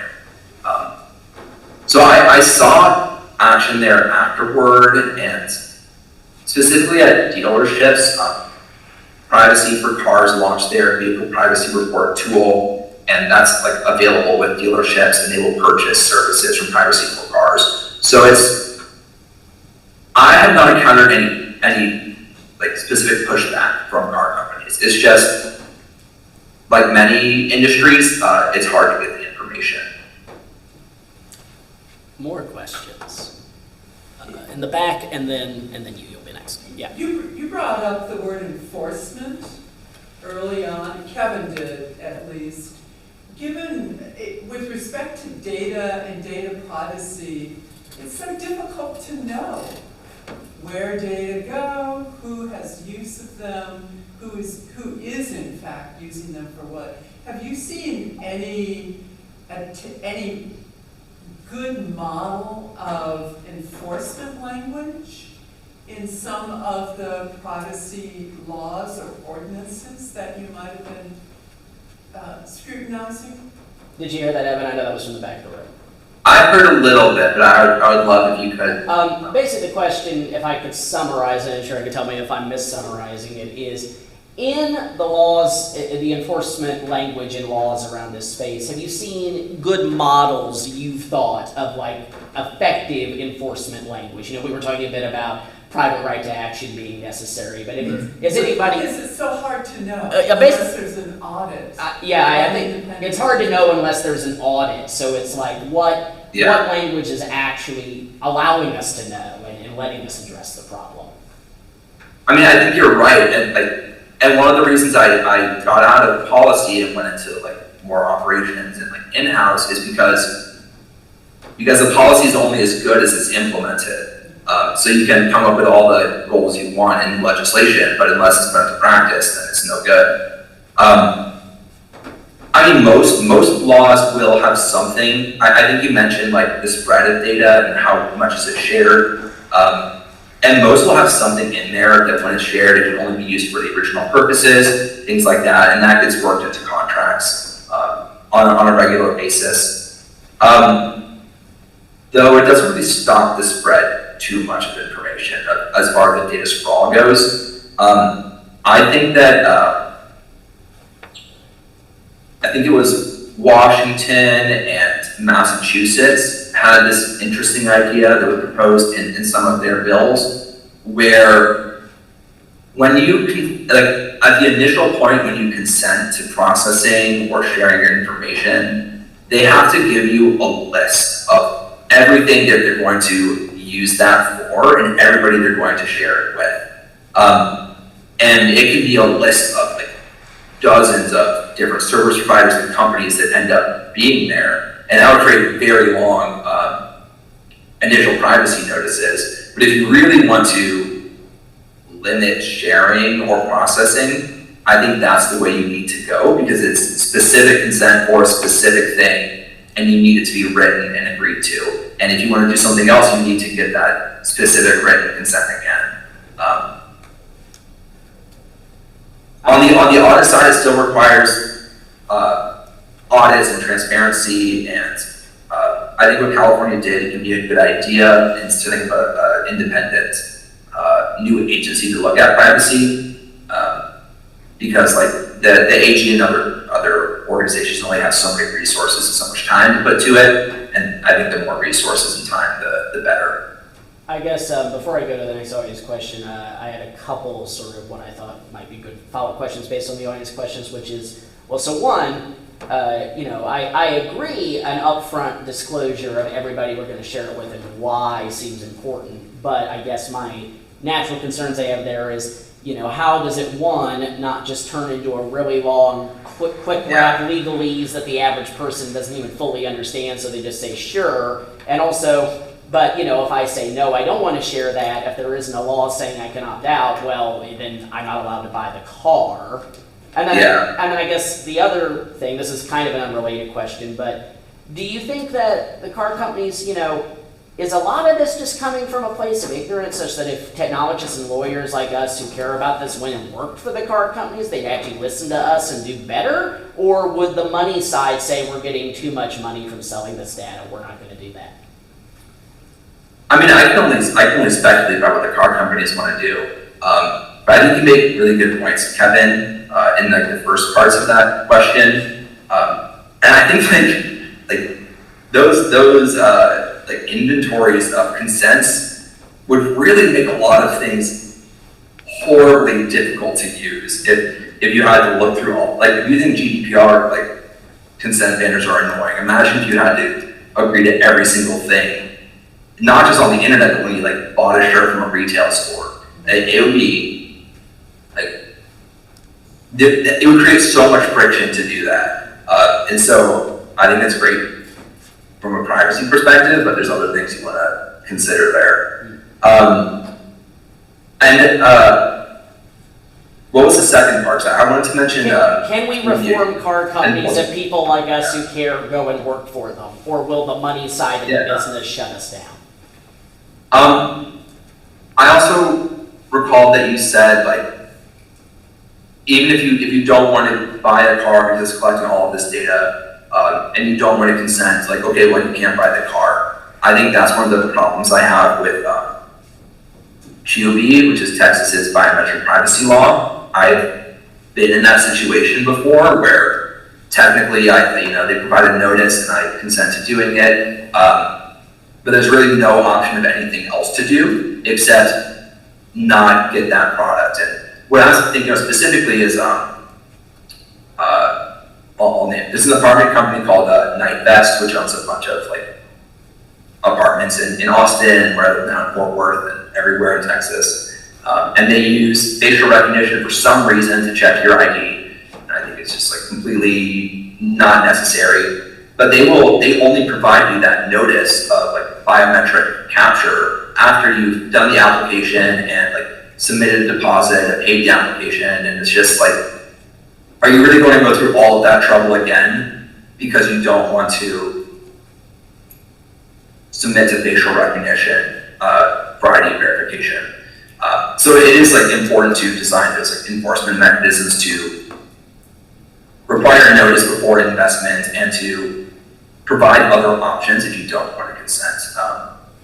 I've never been given a different option when it comes to the facial recognition. I mean, the time I experienced that recently is it was a while last year, like many in tech. I was unemployed for a bit, and I discovered in Texas, you literally can't collect the unemployment benefits that are your money you paid in your paycheck unless you consent to a liveness facial recognition scan to prove who you are. And so it's like, well, I need the money. What choice do I have?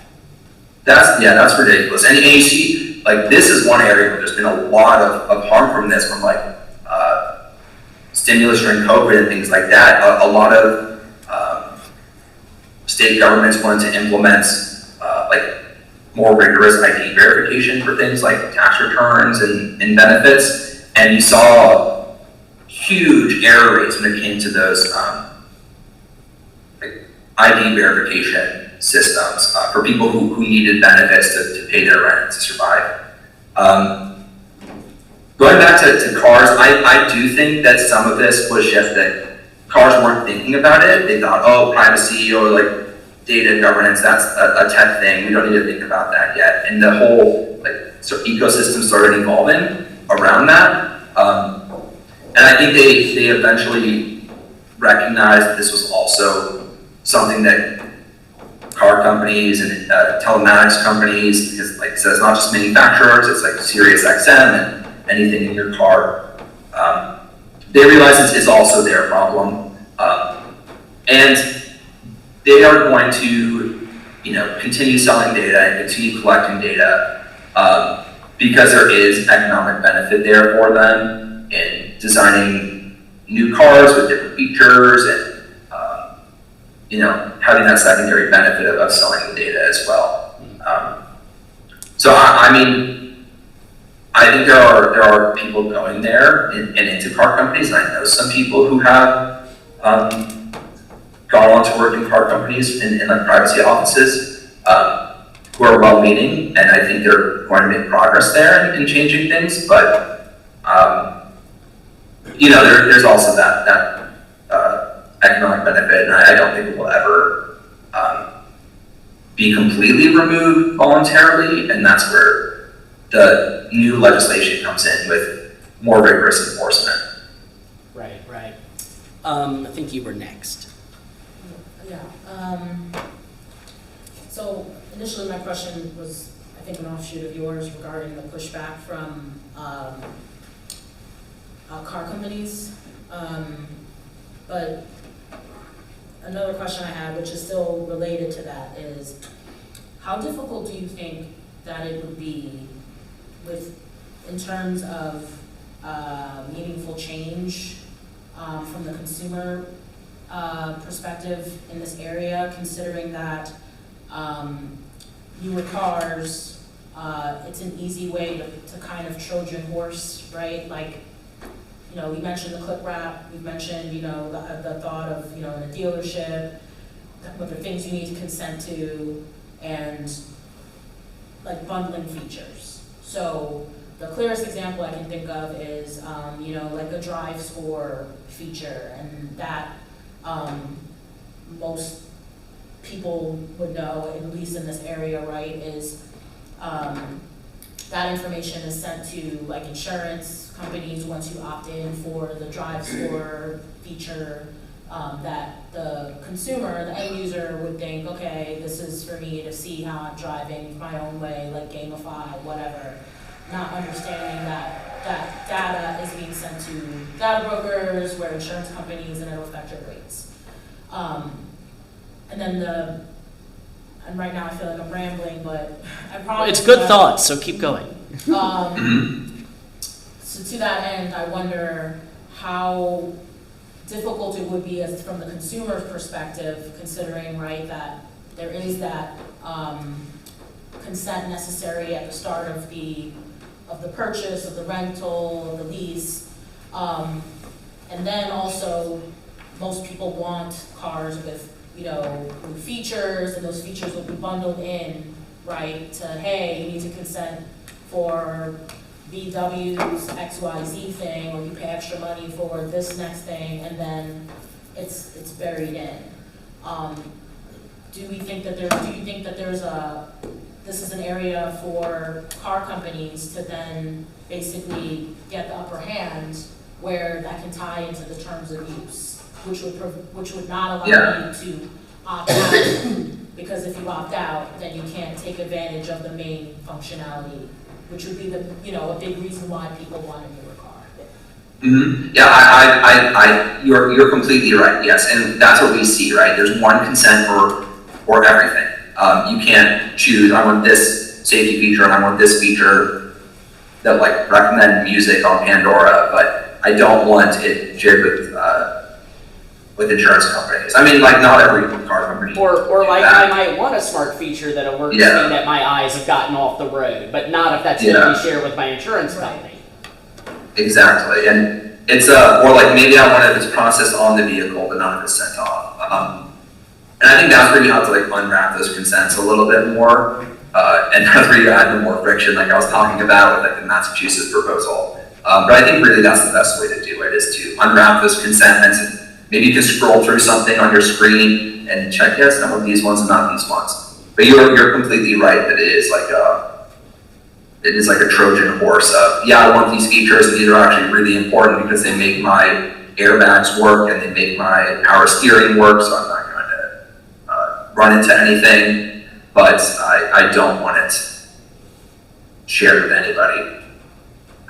Did I answer everything there? I'd love to hear what you think about it. But I think you're completely right. I think you, It's, I think you answered. I kind of rambled there, so. But, I mean, I do think that's a very interesting point in general, and I wonder if it might actually be a interesting way to push back on some of the people who try to push some of these features in the name of safety, you know, and do you want people to get hurt? Of that, you know, maybe sort of saying like, well, most good people actually probably do want these features from a safety standpoint. It is the privacy invasion that's bothering people. Like maybe I actually would like my car to tell me, you know, you had a few too many drinks at the bar. Maybe I shouldn't get behind the wheel. I might actually really like that and be responsible, but not if like this data is being shared everywhere. I think that's right, and that's one of the very interesting things about cars is like, I've been asked before, I've done like a few conferences and presentations on cars, and people ask like, can you just turn off cars data collection, and is that something you want to do if you can? Like, if you could, is that something you would want to do? And like, the answer is like, really no, you don't want to do that, or it's going to make your car more dangerous. And he won't be able to use navigation or any of those features that I think we all rely on these days. Or if there's no sensors out on your car, like, how is that collision warning going to function when you back up too far when you're pulling up a parking spot? Like, you want some of these things to collect data. I want my car to detect the pedestrians there. Yeah. I just don't want it to collect every piece of biographic data about them personally and beam it somewhere. I think that's right, and I think I glossed over something in your question too, and I personally would never like tell people what they should consent to or what they shouldn't consent to or what they feel comfortable with in terms of data collection and what they don't. Like, I know plenty of people who don't care at all, and sure, if they want to share everything, that's something they can do, and they understand that. If they want personalized ads about dresses or clothes or something they like and recommendations, that's okay if that's what you want to do, but I think you should also be aware of everything that means and what else they're trying to guess about you and what else they're using it for, because it's going to be, in a lot of cases, it's things you don't expect. And I think we've gotten there with social media that people know what to expect a lot more, but I don't think we're there with cars yet. And so I think it's up to everybody to you know, figure out what their risk is and if they're potentially more at risk for some of the worst harms of like discrimination or, you know, worse pricing terms on loans or anything like that from consenting to more data collection. But I would never tell anybody like we have to turn data collection off for all cars. I think it should be up to people, because at the end of the day, it's really about controlling the information about you, and you can do, for me, you can do whatever the information that you want to. And, you know, I think that actually ties into one of the things that comes up, you know, in the context of social media, but I think it would come up in the context of the car data sharing as well, which is it's like, you know, some people are like, oh, well, I want targeted ads because, you know, hey, it's more useful products. If I'm going to see ads, I want them to be more useful. But, you know, the way it kind of works right now is, for those who don't know, but I assume this group probably does, that like data brokers literally have like all these consumer category buckets they put you in. There's like 80 of them or something. And they sometimes have pretty stereotypical, bordering on offensive names actually of like what they think about you. And I think, you know, one of the big concerns, even if like, okay, I want data to be targeted towards me, is what if like the algorithms decided you're somebody you're not? Like it glitched out and like put you in a bucket that isn't who you are, and there's no way to tell the whole system that's not right. I don't know if everybody remembers this, but let's be like almost 10 years ago now. Like Facebook introduced a feature where you could like download information about yourself. I think Twitter did too.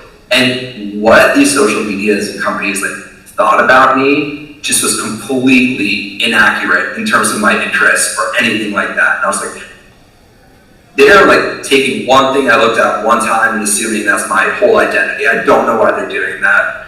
For a while actually as well, like I move around a lot. Like, you know, I was in Austin 2 months ago and now I'm in Fort Worth, and I move pretty much every year to a different city. And sometimes like the data that anybody has about me, whether it's like cars or my phone or social media, like it just doesn't know like my exact current situation. And so there have been a few cases where after I moved, I wanted to open a new bank account, and I wasn't able to do that because I'm who I say I am, but the data hasn't caught up yet to really know that, and it just creates this like a much more frictional experience when I try to do things that can be important just because. This man, Evan, he doesn't live here according to the. Yeah, exactly. Evan doesn't live in Houston, he lives in Austin. But it's just like, there's this reliance on data that I don't think is always well placed because it can be wrong. We have any more audience questions? Yeah, you. So how much money do they make from collecting and selling this data? And, you know, what percentage, are there any estimates of like the percentage of their total earnings that comes from this compared to actually making and selling cars? Basically, how resistant are car makers going to be to reform based on what percentage of modern car makers' income depends on data and not selling cars? Yeah, I mean that's interesting. I don't know how much income comes from selling data. I do know that like some tech companies, cars are focusing more on services. I think BMW is a very good example of this, where you can buy services from BMW for your car, to unlock different features. And so I think more and more of the income is coming from the data, but I can't give a percentage, and I would think most of it's still from selling and servicing cars, and then probably the subscriptions, and then, you know, selling it elsewhere. Like, I don't know this for certain, but I think a lot more people pay higher subscription rates for like GM's OnStar, and I just know from experience that data can be bought very cheaply. And obviously at a massive scale, it's different. It can be a substantial part of income, but I would just guess it's not the main business at this point. But it's just a guess. So you don't know for sure, but your gut would be it is not like modern smart TVs where they are selling them at a major loss, and most of the money is from the data it's collecting.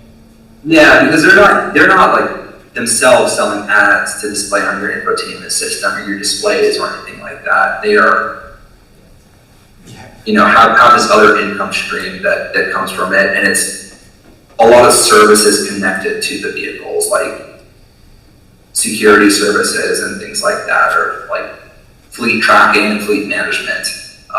There's a lot of like, you know, uses that make sense for this data, but it sprawls. Although you now make me want to actually segue into, do you think we can expect ad product placement on our modern cars soon? Already, Google got in scandal a few days ago that Google Maps has started putting ads to nag you to shop at businesses you're driving by.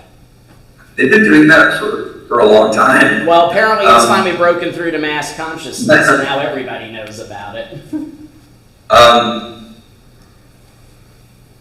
Yeah, I mean, I don't know. This is also just my opinion about things, but I mean, since so much of this is based on like safety features and things like that that data's collecting about you, you know, they use it for marketing and they'll sell it to marketers. But I have a hard time thinking it will show up in the front of your car on the infotainment system on like the telematics, because I assume your private car, you know, that's going to be a distraction, and people are going to argue that's a distraction, and I can't see that going over very well with lawmakers and people who are concerned about road safety, and that can be a very influential topic. But I mean, you do see ads in vehicles all the time. In taxis, if you're ever in New York, on subways, at the gas station, and you know, they can personalize those if they wanted to. So then maybe it might be more correct to say you wouldn't necessarily see it in any system the driver's going to interact with, but maybe at some point, if it's a car with like an infotainment system for the back seats, that those screens might start having native ads. I think that's right. And like, if Amazon ever gets into making cars, like, you know, it's been rumored for Apple for so long, I bet there will be some ads in the back seat if you want to have a cheaper car. And to that end, do you think one possible solution is mandating laws? And I know there will be pushback on this from the same safety people, but you know, one way around this sometimes with, say, your own home computer is that if you are really motivated, there's usually free open source software you can install to avoid a lot of ads. Like, you know, if you're really mad that essentially modern Windows 11 is just an ad service machine at this point, well, there's alternatives like Linux. Do you think there's a role in mandating, making it easier for consumers to swap in other car software or firmware if they don't want native ads in their car? And I know the safety security people will disingenuously push back, but do you see a role there as well? Kevin, I have never once thought about that. So that is an excellent question. But I would fully support that. Like a right to like repair data portability or you know, to jailbreak your car. I think that's a good idea and not something I've ever considered. I think you're right. It's too hard for anyone who's not a hardware hacker currently, so I think we have to mandate interoperable standards that make it easier for people. Because even I don't know how to do that, and I'm a software engineer. I think you're right, and I mean, just knowing what I know from, you know, I'm not just a privacy person, but I'm a political person, and that would be a very difficult law to pass. Oh, I know. Yeah. I can imagine that happening. And as I said, safety concern trolling would shoot it down before we'd get anywhere. I already know, but still worth interesting idea to think about, I think. Yeah. I think it's useful to distinguish between like sharing data or selling data versus complying with government demands for data. And they really are two very different problems. And yeah, one thing we can talk about potentially is the burden on companies with complying with the thousands of subpoenas and search warrants they get. And one way to lighten that load is not to have the data in the first place, so data minimization. But my question was about video in particular.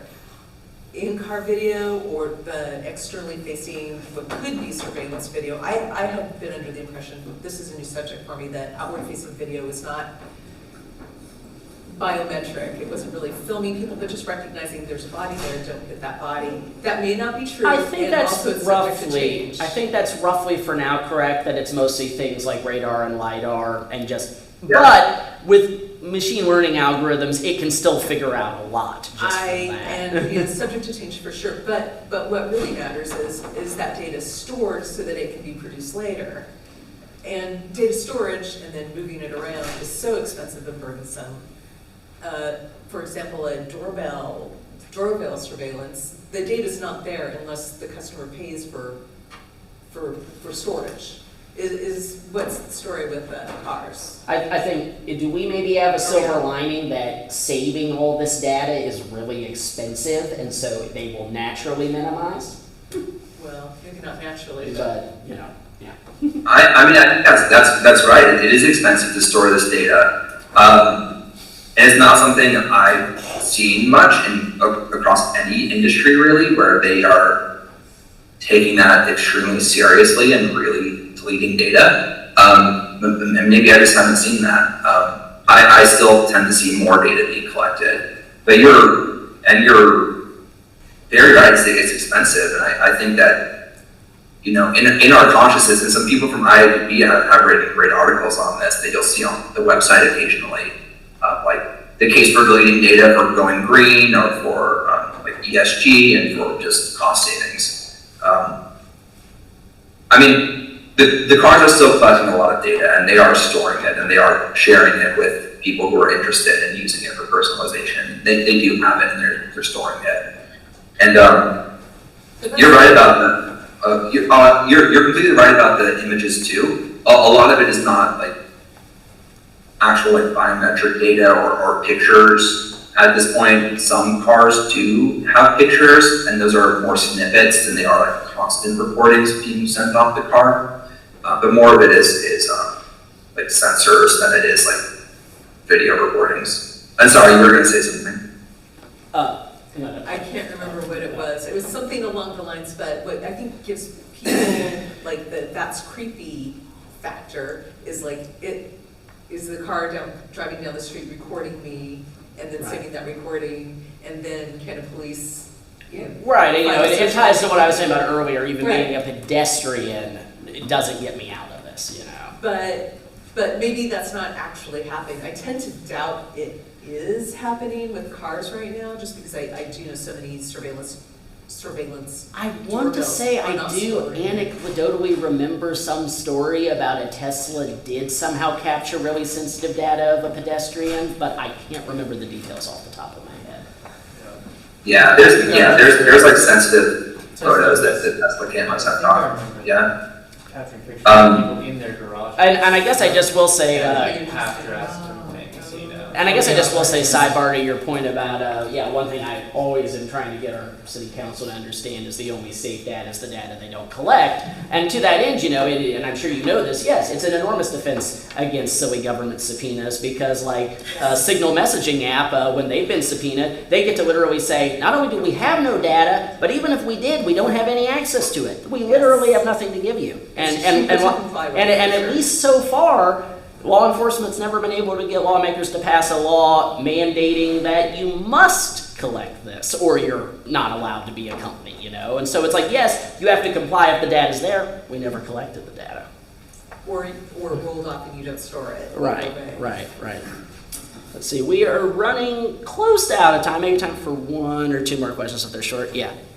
So, will there be, I guess, a future market for car companies not to only make these smart cars that collect all this information, but also dumb cars? Yes. Or should I hold on to my 2016 Nissan Versa that has manual locks, windows, and transmission and sell that at premium in 10 years when people want it? The question is, do you see modern cars getting better to the point people like us will actually feel safe buying them, or do we all need to start hoarding ancient cars? Right now, I'd say buy ancient cars, but like honestly, that's not something I would do either. Like I want a car that works and is not going to break down all the time. I am optimistic about things. I think modern cars will get better. I think that data management practices will get better. It's all just going to take time for things to change.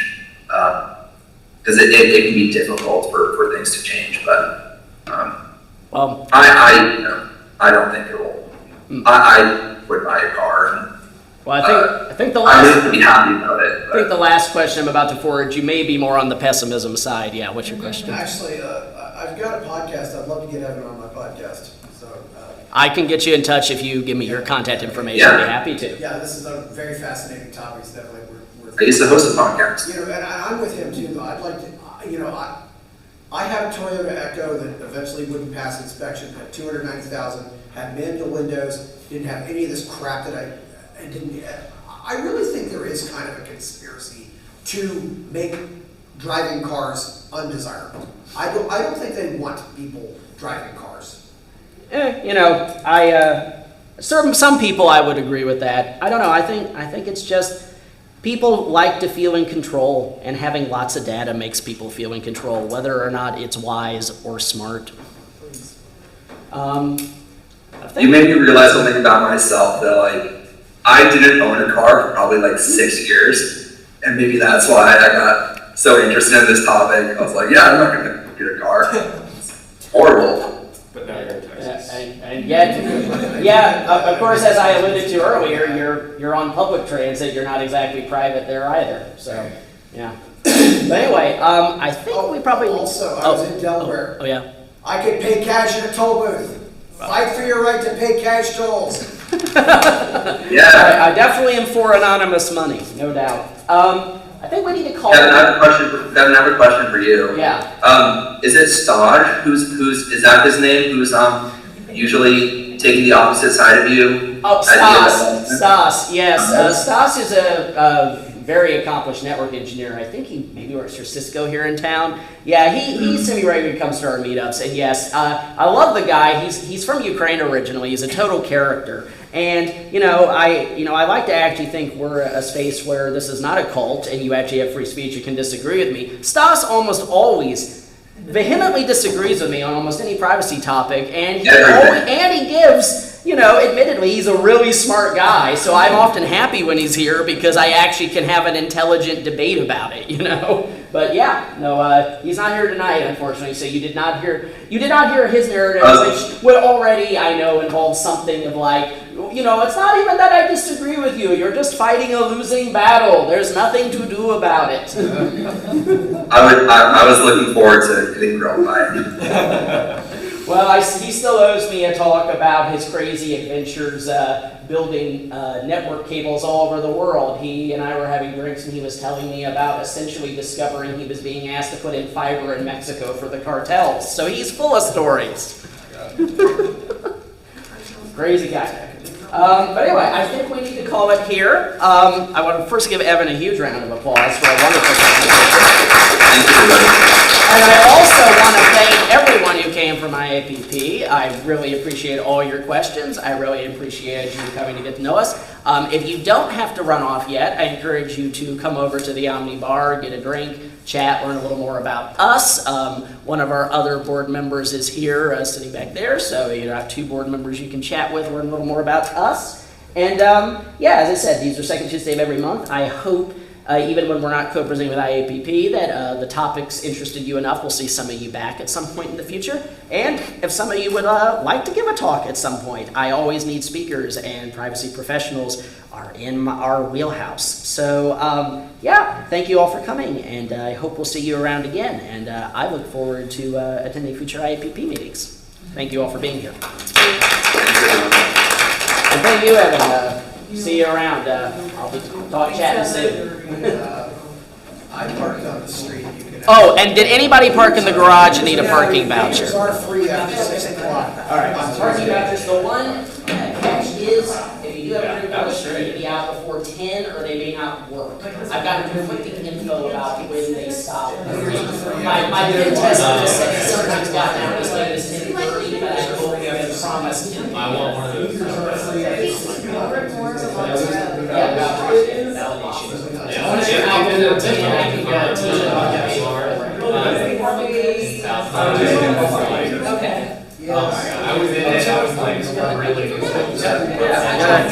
Close my stuff up and then I'll be getting it. Hey, snag one of those. Yeah. Just one. Yeah, just one. Yep. Just need one. For the great presentation. Well, thank you for coming. I was writing something about privacy. I was writing about privacy.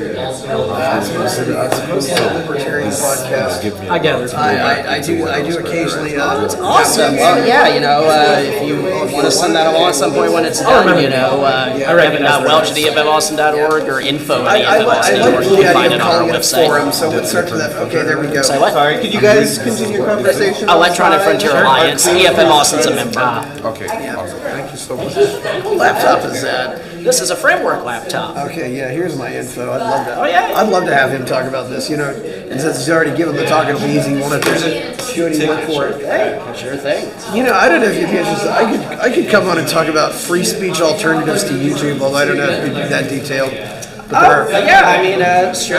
Definitely, we're always interested in alternate clients with their ad blocker crackdown. I definitely think more and more people are interested in alternatives. So definitely down to chat. The one thing that's interesting. The thing about the bad actors. You need to find a way for, if you're a competition, you need to make it easy for people to transition.